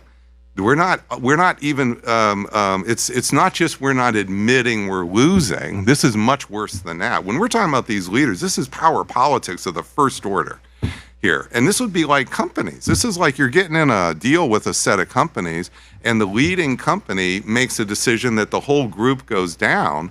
Well, what would be the rest of them would want before they walk? Mm-hmm. Well, what if the leading company says, okay, it was my fault. I made a mistake. I'm going to backstop you for, say, a year. Okay, that would be like a business way to handle this. All right, where is that? Nowhere. And that was why President Trump is getting nowhere. Now, I don't think you could see right away getting that through the the U.S. Congress right now. Probably not happening. So this is Peanut Butter Dickhead is not enjoying this conversation. I would like to say for the record. Why we're in an escalation trap. I can give you solutions to get out of the trap. Just tells me how much more leverage is on his side. Everything you keep saying, I'm thinking, okay, that even more leverage because we owe Japan what they bought a $1.1 trillion of our debt. I think they have more of our debt than China does, right? So well, they do. But if we Welsh, if we 1.24, yeah, right. But if we Welsh on that, what that's going to do is increase interest rates for the next round of debt. So bring Scott Besson on. And you talk to him about whether we should Welsh on this for real. Get him to really. They're planning on doing that. No. I'm just telling you what will really happen. But they're not even talking about that. Well, Okay, Peanut Butter Dickhead is too stupid to understand what this guy is saying. Essentially, the damage that's caused by Japan, the oil crisis that we're creating because of what we're doing in Iran and our total disregard for the impact it'll have on other countries, especially like Japan and Europe, is why they're not interested in helping us at all, because they caused a problem that they're going to have to scramble to spend every dime they have protecting their own people and rebuilding their own economy. And the only way that they would ever back us is if we somehow gave them, better interest on the debt they've taken on in the case of Japan. Plus, like he was saying, a backstop funds, basically bailing them out like we did in 2008 with the banks here in the United States. Non-issue. Then we don't have leverage. If we can't Welch on their deal, we have no leverage over Japan. There's no leverage there. They have leverage over us. Did you see the ship that just came in, us bailing them out to get some oil that came in, 900,000 barrels that came from U.S. just 2 days ago, and how they're celebrating? Yeah, that's pennies on the dollar. This is pennies on the dollar. There's no. I'm glad he's doing it. I'm not saying this is take it back. This is almost forcing. This is pennies on the dollar. I get that, but this is forcing. No, you don't get this. 900,000 barrels. It ain't shit. A lot of these countries around the world to come in and say, hey, it's hi America, they're coming to us. So some may say, well, the real Also, no, they're not. They're coming to American and multinational oil conglomerates. future here will be if we want the rest of the world to come, they won't come while Trump is a strong president because he caused the problem as they see it. You're hearing them say that here. By January here, that is, as we go to January, as the world suffers for this and this time, Trump's presidency may be completely dead by then. Now, it may not be. We don't know what's going to happen in the midterms. How many people have been saying this, and the guy keeps winning? No, I know. I hear it. No, he's not winning. He isn't. It's like somebody crawling on the backs of other people who are drowning, and they're like, this guy just keeps succeeding because the people that are holding him up on their backs haven't given in. It's not because he's really winning, and he's certainly not helping the people he's standing on. Insane. I hear, and I went to Butler and I talked to. I spent all day with those, and I'm not telling you I have a. There's a difference between being hopeful that he fails, which tens of millions are hoping he fails. Yep. And then there is the other part where. No. There's a difference between hoping he fails and hoping that he destroys the country, and these assholes always want you to equate the two. PDB always wants to make it, or PBD always wants to make it. That if you're rooting against him, you're actually rooting against America. This has been like a talking point of Republicans forever. Now, it never stops them from rooting against Obama or Biden or Clinton or any Democrat or shitting on Jimmy Carter's memory or any of that kind of stuff. Like somehow, if you root against the president, you're rooting against America only applies when a Republican is in office. It also is a similar thing where, like, the president doesn't create jobs or affect the stock market unless it's a Republican. And then once a Republican's in office, then it's sun shining out of Trump's ass that makes the stock market grow. Where you're like, if it fails. But I'm not going down that road exactly. Just bear with me. What I'm saying is from the perspective of whether these other countries will come and organize with the United States to push back on Iran with controlling the Strait of Hormuz. They're not going to do that as long as President Trump is a strong president. Now, if you're right... They're not going to do that as long as President Trump is a strong president. No, because he may stab them in the back again. Just like I'm saying with the bully. The problem here is that what President Trump did... By the way, the analogy to the bully is in the other clip. At the end of it, he talks about how, basically, the reason why Iran is dug in and they're not going to move is because they're viewing him like a bully. And if you give an inch, he'll take a mile. And they know this of him. So they're just going to dig in and try to wait him out. You could say by not consulting, that's kind of a nice way to put it. But what he did is he took actions where the biggest losers economically, we're actually not going to be the American consumer. We will lose. The biggest losers are going to be in Europe. They're going to be in Asia. And so essentially, he played with other people's money and other people's lives. They've been, which is what he's always done. Playing with our money for decades. Well, go back to the numbers. When we set up. Also, by the way, they cut him off at that point, if you'll notice. Let me go back to the numbers. This is the edit where he stops and starts selling fucking shoes with his future looks bright tread in the heel, so that I guess some weird murderous nutcase can leave that imprint on the grass at the Capitol in the future. Good Lord. But yeah, so PBD, when they're talking about the rest of this, he makes this point that Iran has to treat Trump like a bully. They cannot allow themselves to give in to him in any way because he won't honor it. Nobody trusts him. He tore up the last deal, so why would they expect him to honor this one? And one last thing before I go. We already looked at Tuckums, but we haven't seen 3 of 6 and 7s over here. This is okay. Can you imagine a maggot who's reached this point? I'm alone in my truck, man. Private property ownership will soon disappear for middle-class Americans. This is Chad, and he's on Truck Talk with a dog in the background and the door half open. It's hot out here, man. Okay, so apparently Trump is a communist now. So I have a good friend and mentor who is a very successful chemist. Right. I saw this episode of True Detective. He's the meth guy that supplies the people who leave the weird statues at the site of all the dead people. He's come up with all sorts of chemicals, and they have patents on them, and he's made multi-millions of dollars over the course of his lifetime in this profession. And at one point in my life, when I started having a little extra money laying around, which was fairly recently, I was wondering what... Well, now that's gone because I bought the biggest fucking truck I could find. The world I'm supposed to do with this to be a responsible steward. So I asked him, I said, hey, why haven't you invested in real estate, rental properties, essentially? And he told me, he said, because I believe it's immoral. And it took me a long, long time to figure out what he meant by that. A lot of you as Americans, you've heard the phrase life, liberty, and the pursuit of happiness. I think that... Yeah, I read that. I think it was on the back of a Wheaties box. That was written by Jefferson.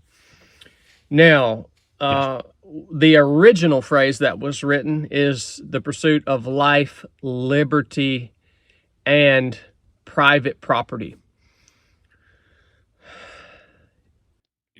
Yeah, but unless it makes it into the contract, it doesn't matter. But okay. The idea here in America is that basically the foundation of happiness in life is being able to own a home, a piece of land, start a family, have private property, right? That's kind of a foundational element. It got changed over to life, liberty, and the pursuit of happiness later on, from private property to happiness.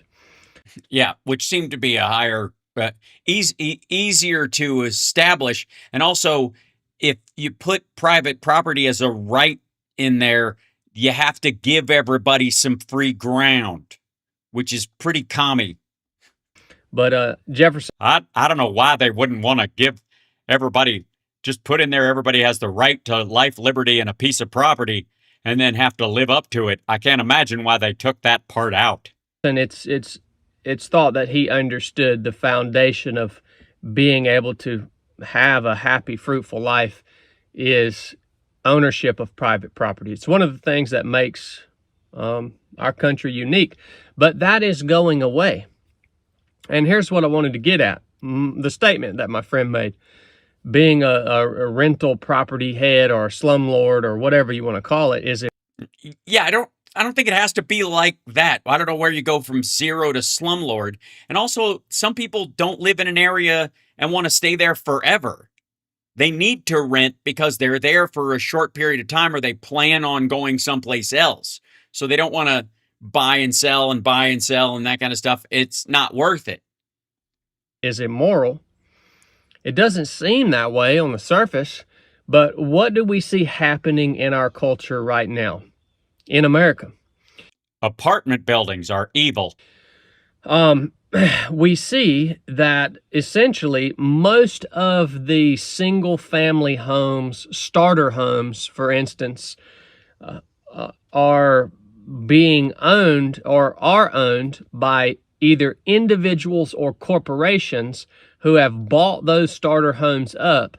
And now you have single families, young families, or even old families who are going through some hard times, and there is no real estate available for them to purchase. I mean, I just bought a place not long ago, and that I'm renting out to some ne'er-do-wells. It has taken me 2 decades of work, hard work, and good decisions. And no big catastrophes in life, no medical emergencies, no losing my job, nobody getting sick or dying or nothing crazy like that. Pretty much everything's went well. It took me 2 decades to be able to buy a... The dog heard that. ...property at today. Excuse me, are you forgetting about the problem I had shitting in the living room for a while that you made a big deal out of? market value for the real estate that is left available. And I know He's a good boy. He's a good boy. many young men who have just gotten married, and their number one concern is, how am I going to start a family? Because the cheapest home that I can buy in a decent neighborhood is $400,000 or $500,000. It's something to think about, and I think that this problem right here is really shaping the future of what America looks like. Hey, real quick, why does your friend think it's immoral to own rental properties, but doesn't invest in building and selling homes? If he's got all this money sitting around, why doesn't he just pull a Pulte and build a bunch of fucking houses and then sell them? If that's the moral thing to do, get at it. I do think that we are not far off from having a large majority of the country who is either renting or living in some home or in some place that they do not own, and that be it they're middle class or lower class, they will never have the opportunity to buy or purchase a home or private property because of the situation that's being created by, again, individuals who own multiple rental properties that should be starter homes for families, or corporations who are literally building entire developments, and instead of selling those homes, are keeping them and renting them out. Big problem. Big problem. Is it a bigger problem than those houses weren't there in the first place? And also, are the people that are buying those alleged starter homes that are individuals, in theory, are they just going to keep them and rent them perpetually? They never intend to sell them or jettison them at any point. Again, if there's a company that's just building rental property after rental property, like basically apartment blocks of single family homes, wherever the fuck you are, doesn't that either drive down the value of the owned homes there? If there's that much property and the rental is cheaper, so it's cheaper to rent this house than to own it, and I can hang on to it. And even if I look at the insurance and the interest rate on my loan will over time be, more than if I rented and they keep driving the rent up in this area. What that creates is, what it's creating now is the only people who are able to own private property are people who have got a big head start. Yeah, I got news for you. It's always been that way. Even if it was just Tom Cruise in whatever, was it Far and Away, running through the field trying to pick up a flag. He got a head start. Not good. Not good. I did a podcast on homelessness the other day. I don't know if you guys know, but homelessness increased by 18% in 1 year here in the United States of America. And the biggest problem is housing. And homelessness? Sure. I don't know. That never really occurred to me. Gee, so the biggest problem with homelessness is housing. Crazy. You figured this out all by yourself. That's amazing. You should have written a letter to somebody. If we'd have known this years ago, we wouldn't have had to have all that comic relief bullshit. Also, for the record, I agree. CSL, it's Not good. right.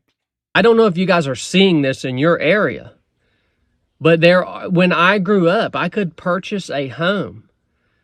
At 18 years old, for me, I could purchase a home in a decent neighborhood for $100,000. Where in the world is this decent neighborhood? And if you're saying out in the fucking sticks, well, yeah. With some land with it. Right. In the sticks. And by starter home, he means trailer. Where you gonna find that anymore? Amazon. Hold on. Do I have? You're gonna make me do this, aren't you? You're gonna fucking make me do this. Hold on. Oh, I can't open that thing. I've got to open a Safari. the safari. Let's go to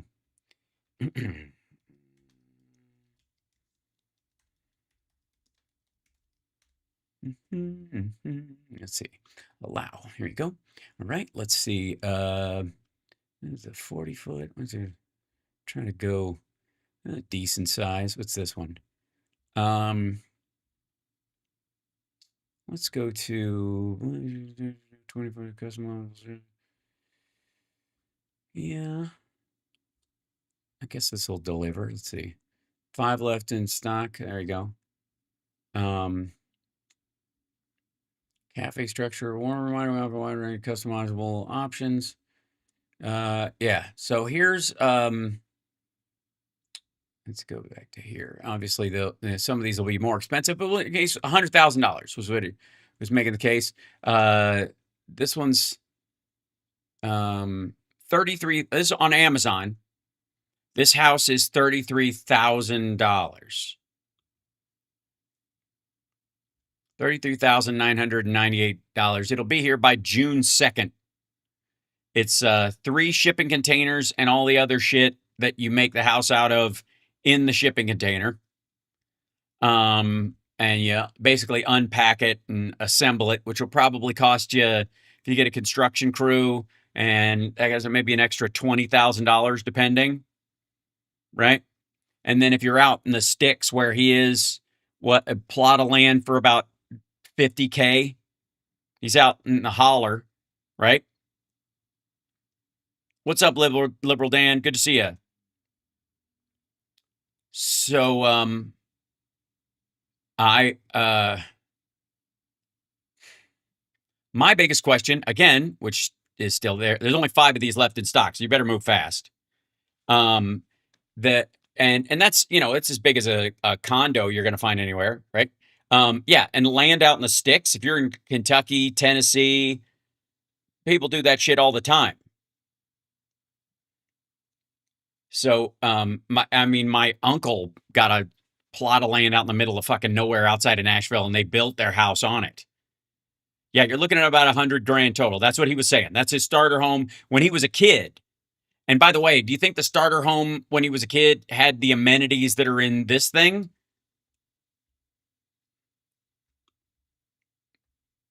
I'm just saying. You think it was that sound, the trailer he could buy?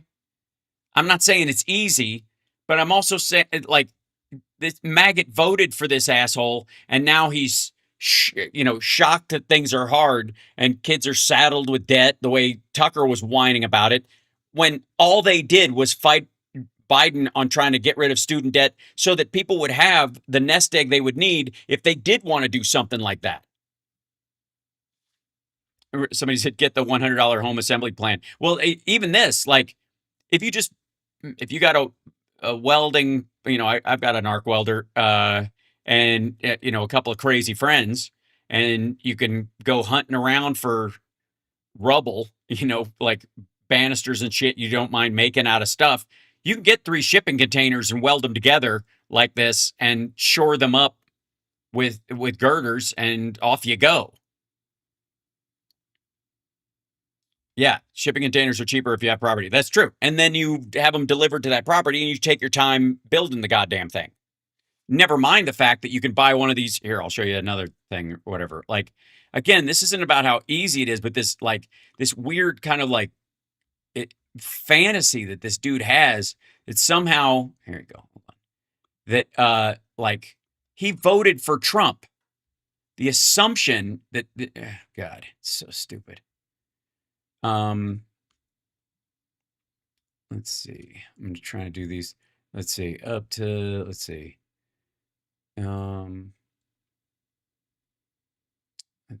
Try to go. I'm going to raise the price. Whoops. There you go. Okay. Give me the whole thing, will you? There you go. At the very least. I'll go 3-bedroom. There we go. All right, and that's the plans. I want the actual place. Here, I'll show you another. Okay.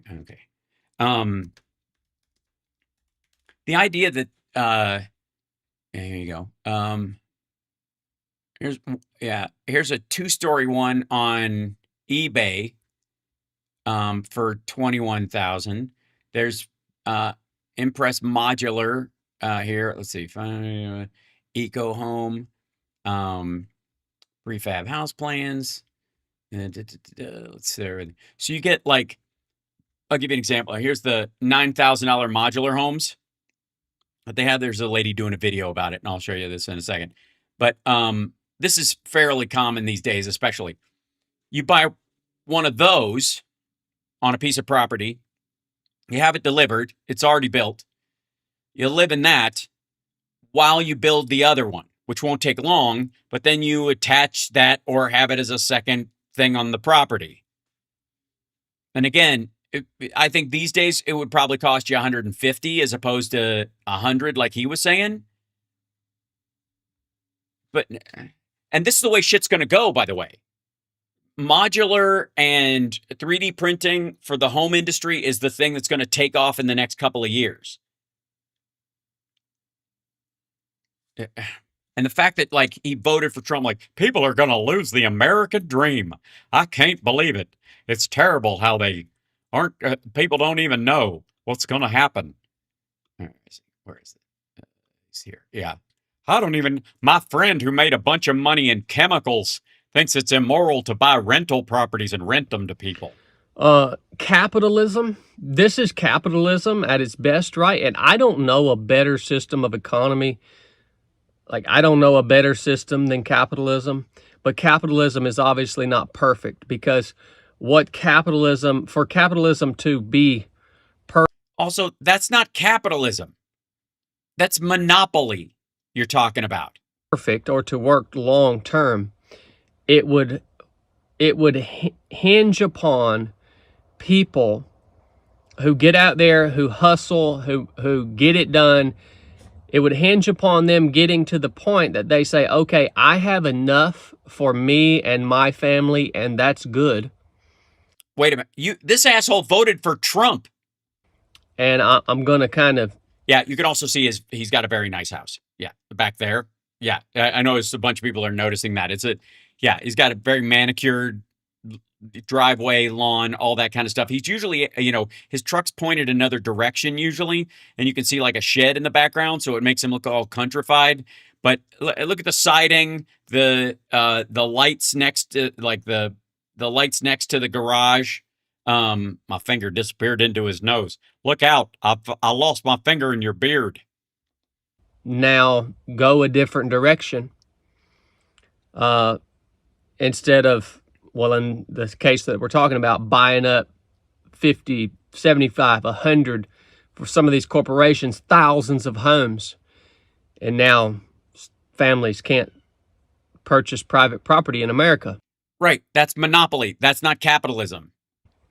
Unless you're wealthy.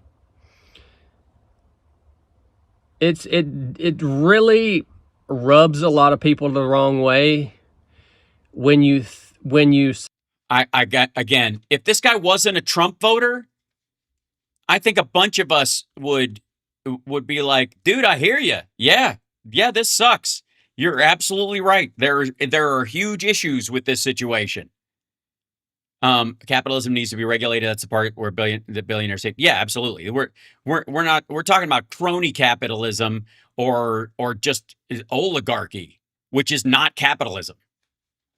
To suggest that there is a scenario where people might have to choose morals over profit.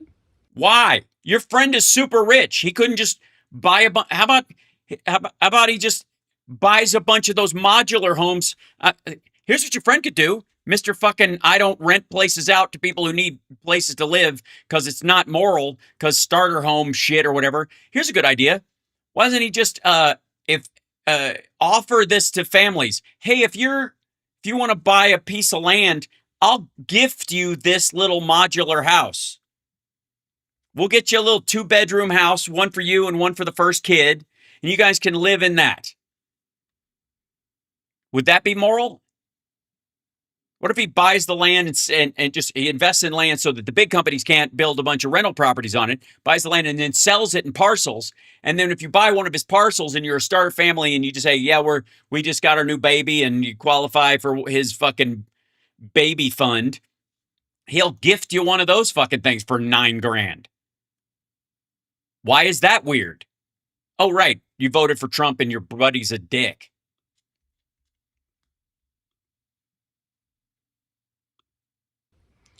And that there should be some measure that you should determine for yourself when you have enough. Sorry, you voted for a dude who just put a gold statue of himself in front of his fucking golf course. One of the 6, I think, he owns in the United States. What are you talking about? I mean, I have no problem with someone having $1 billion. But do you not see that as a little ridiculous? Or billions of dollars? Yes, I do. But if I had it, I would do nice things with it in ways that your buddy wouldn't. Do you not? I'm just asking you, do you not see that as a little bit? A little bit? A little bit. Ridiculous. And a lot of those people do good stuff for the world. Don't get me wrong. I'm not putting them down. I have no problem with it. I just see, and you can look through history. Oh God. It's just tiresome. I can't. Like, again, if this was just some random dude, but he supports Trump even still. And well, here's the thing. I don't think he overtly supports him anymore. I think he voted for him and he won't admit to regretting it out loud. I think he's exactly who you think he is in the voting booth. And I don't think he really gives a shit long term anyways. Like in that about the politics of it, it's just content for his fucking stream. But at some point, you gotta, like, the hypocrisy. Hold on. No one regular Dan yeah, Liberal Dan, are you gonna do a show after this? Should we raid you afterwards? Since I stuck around a couple of minutes. I don't know if you're doing it, but you can if you wanna. Because we can do a raid in there, pass on the love. Ain't nothing wrong with that. Stephanie says he's ignorant. I gotta say, yeah. I mean, the guy was, I believe, a Navy SEAL.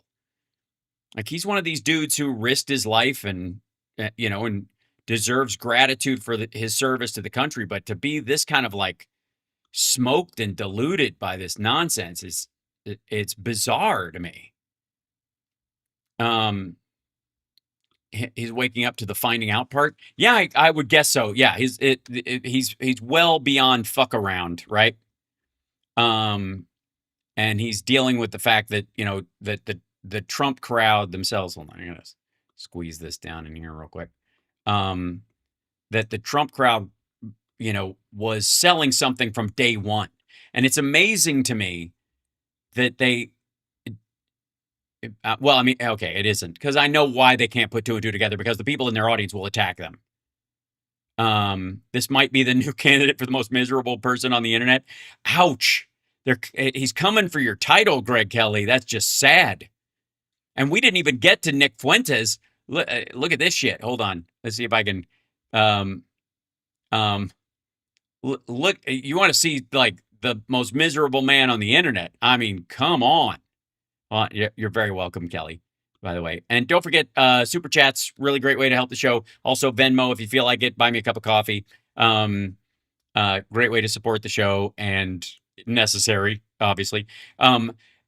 Here's Nick Fuentes. Look at his. Why is everyone attacking me?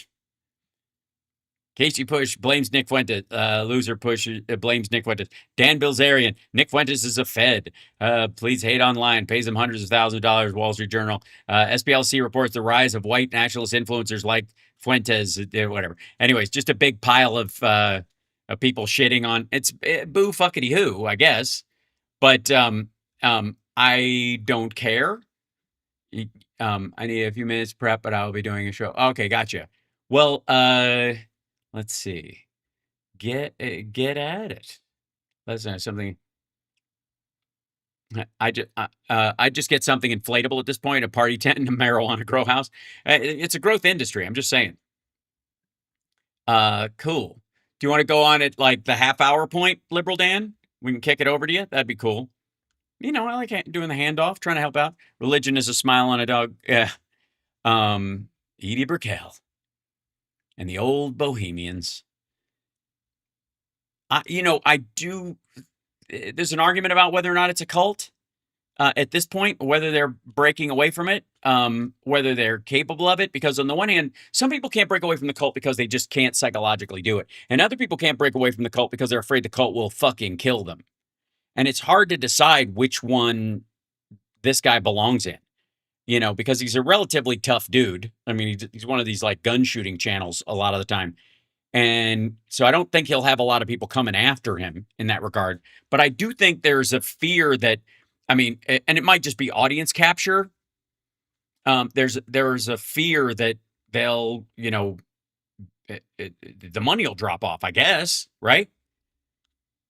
But yeah, excellent, cool. So, well, real quick, let's jump in and see what little Nicky is upset about. It's gonna be an ad in there. Nope. Oh, he doesn't get ads. That's right. Forgot. So, I don't really know what is going on. That's a lie. I'm a little confused. Do I have a karmic debt? Like, what is going on? Like, seriously, did Palantir make the call?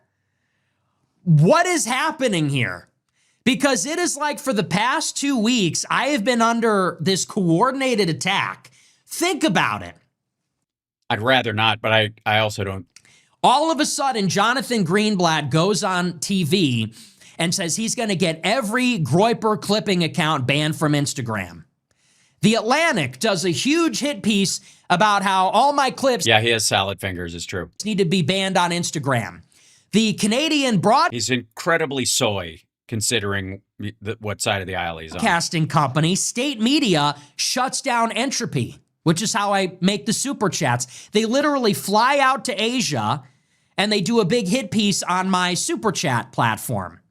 Washington Post does a giant, like 5,000 word hit piece on the super chats, invoking Christine from Ohio, talking trash about the show, all this other stuff. Then they do this.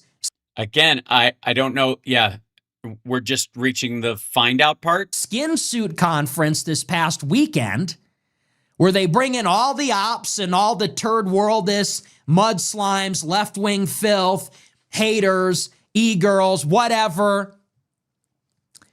Mud slime, turd world.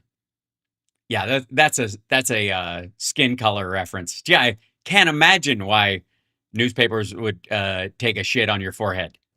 And then, I don't know, today it's just like the bottom fell out. Everybody's attacking me today. And I see all this stuff and I'm like, wow, they really don't want white people to vote Democrat. Is that what it is? Okay. Think about it. I as a white person who votes Democrat, no, I don't think that's it. Didn't even think that was the biggest taboo. It's not at all. There's some red lines you just can't cross, I guess. Lately, you can attack Jews all day long. That's totally in fashion. You can attack Israel. You can be racist. People don't even bat an eye when I say the N-word. Nobody even they kind of do. Cares. The reason you think that is because you say it from the other side of a camera. I can't help but think of the Kentucky Fried Movie. Give that a try in public. But you start to say, Nick Fuentes, Danger Hunter. I'm off the Republican plantation. I'm voting Democrat, and everybody loses their minds. Why? Because all that other stuff is according to their plan. Nick Fuentes is anti-Semitic, says the N-word. The Goyim are waking up. You know, that's all part of the plan. Nobody freaks out because all of that is predictable. All of that is a part of the plan. But you know, for the past 4 years, we've all been saying, hey, Republicans are not doing anything they promised to do.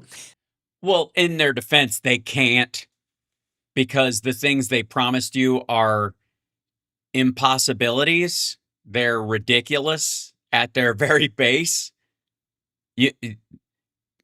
There aren't enough people here to mass deport, no matter what you do. There's not going to be truckloads and train loads and boatloads and plane loads of people because 25 million people did not come into the country during Biden. Sorry for your fucking panic attack, but it's not true. So you can't deport people who aren't here. And certainly not millions and millions of asylum-seeking Hannibal Lecters that magically are just fucking invisible. Also, tariffs as a solution to affordability is insane. Saying you want to go back to the time of robber barons when the debt ratio for the country was on the backs of the average citizen and not on the moneymakers as income tax. Switching, and you're surprised that that's going to affect your ability to own a home and move out of your fucking mom's basement, dummy? Again, this is the FO part. They're not deporting the illegals. They're not keeping us out of the They can't. They aren't here. war. They're giving They never intended to. Israel tens of billions of dollars. He never said he wouldn't. And the Republicans say, well, what are you going to do about it, huh? What can you do? You've got no options. You've got nowhere to go. We're the only game in town. What are you going to do? Vote Democrat? Yeah, but only because the economy does better when Democrats are in charge. Public works are always better when Democrats are in charge. All the shit you take for granted works better when Democrats are in charge. I mean, you can panic people about social shit that you don't even participate in, or maybe you do. But I think that's not your biggest problem, certainly. And if you look at the direction of the economy goes when a Democrat's in charge, you may not like the attitude or you may not like all the talk about our environmental consciousness or anti-cruelty to animals or treating your fellow human beings with a modicum of decency and respect, even if you don't like their quote-unquote lifestyle, you're still going to be better off. And what happens when the Groypers, what happens when the Wang halves? I don't even want to know what that means. What happens when the white guy? So you and all your friends have half a Wang each. That's sad. Guys say, yeah, I'm thinking we are. I'm thinking we are going to vote Democrat. We are going to vote Democrat in the midterms. We are going to vote for Amy Acton in Ohio. Yeah, because fuck this Indian. Yeah. Wow. See? This is where Republicans just don't even know how good they got it. Yeah, the Wang halves are not going to vote for Vivek Ramaswamy. That's what they mean. That's what he's talking about. He's going to talk. He'd rather vote for the white girl than the guy of color, even if that guy is on his side, which is interesting because it's kind of what they accuse Democrats of being this kind of like tokenist racist idea, except because they can't accept, I guess, the fact that the people that we're putting up, regardless of skin color, are qualified to do the job, whereas Republicans really believe in a form of tokenism. And if it doesn't qualify as tokenism in the case of somebody like Vivek Ramaswamy, where they're like, he's too smart, he'll think he owns the place. Right? Thank you so much, JD Christie. Yes, we are voting for Amy Acton because fuck this Indian anchor baby. Right? See, Republicans, he's still with you. He's a literal anchor baby. You ran on mass deportations. You ran on ending birthright citizenship. And you're running an anchor baby, first gen Indian pharmaceutical billionaire who hates Americans for governor. And yeah. Yeah. So between you and me, folks, do you think the redistricting thing the Republicans are trying to pull is going to work? I don't either. You're surprised when people say, yeah, this guy needs to lose. I'm going to help him lose. I'm going to vote for the Democrat. I'd rather have the lesser of two evils. Yeah, a Democrat is less bad than an anchor baby Republican. So let me put on my considering the deeper issue face. It seems like this is how I know it's the right move. You understand? This is the old, if I'm pissing off the right people, I must be doing something right. Everybody's angry at me. I must be doing something right. Like, yeah, everybody was angry at Ted Bundy and John Wayne Gacy. I don't think that's as big a save as you think it is. You encounter the resistance, that is when you know you're doing the right thing. People say you're getting all this pushback. It's so provocative. It's so controversial. People are saying it's unthinkable. You're ruining everything. How could you do this? It's unthinkable. Well, it could be. I mean, I don't care because fuck those guys and fuck you. But as far as their game plan, yeah, it's going to throw a monkey wrench in it. I can see why they'd be reacting that way. We have a similar problem on our side occasionally, and that's oftentimes the reaction. The difference is that in our case, only half of the people involved in it are awful. In your case, both are. That's how you know we're exactly where we need to be. You are exactly where you need to be. Because honestly, this is the same kind of dynamic when I said not to vote for Trump. Remember that? All these people that are... Well, and technically, in Nick's defense, Trump is a person of color. We're just not sure what color it is. It's either the orange on his face that goes back to about his jawline, like a redneck chick at prom, or it's the two shades of color. He's a person of many colors. The 3 or 4 colors on the backs of each of his hands. God knows what fucking color his ankles are. Are telling me not to vote Democrat. They were all pro-Trump in 2024, down to a man and woman.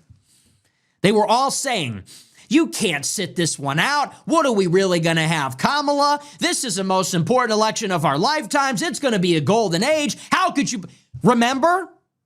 Yes, I thought those people were insane, and I still do. I remember. All right, we're going to go over to Liberal Dan. Yeah, in 1 second. I remember the exuberance of election night, people posting the jib-jab face swap of Vivek, RFK Jr., Tulsi Gabbard, Tucker, and Trump, and Vance dancing to Staying Alive by the Bee Gees. And people said that was funny. People said that was a good meme.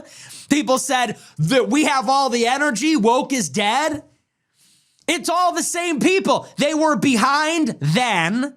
They were 2 steps behind. By the way, Tulsi is seen as not only a hidden Democrat, but a cultist as well, and a woman of color, and a follower of a Indian guru who's actually a white guy, I think, who took on a Paramahansa Yogananda kind of a name. And then Vivek as well in there. So it triggered a bunch of these dipshits. And then they caught up and said, oh my gosh, you were so right. How were we so blind? We kneel. Trump was a Jewish puppet. They're 2 steps. Yes, that's the problem with him. Steps behind now. And now it takes them 3 weeks to say, why is he saying to vote Democrat? I don't get it. This is too complicated. Yeah, it's not complicated. Although I would argue that maggots tend to be confused by very uncomplicated things. So it could very well just be that. I'm going to let you guys go. We're going to bounce over and raid Liberal Dan. If you could hit the like, share the show, share the clips, leave a comment on those kind of things. It would be great if you could super chat once in a while if it's possible at all, or patreon.com/HalSparks. Thank you for our new Patreon folks. Again, if I'm coming anywhere near you for a show, whether it's stand up or Nerd Halen, or other band stuff that I have in in the pipeline over the next year. If I'm in your area and you're a Patreon subscriber, please come and be my guest and bring a guest with you on me, and as thankful to, and by the way, there also I've got the week after the Nerd Halen shows, I've got the Jam and a Flapper show as well. So there's a comedy show in there as well for you. So anyways, hit the like, share the show, all that stuff, and I will see you guys later on. And just, if you have a moment where you're like, oh, fuck, everything's crazy, and Trump thinks he's going to win all this stuff, and he's winning and hashtag winning, and he's going to get away with all of it, and nobody's going to stop him, and all this kind of stuff. Just think back to the clips that I've shown you specifically, and know that his own side is chewing his ass right now. Just saying. All right. Have fun at Liberal Dan. I will see you guys later. Take care of yourselves and take care of somebody else.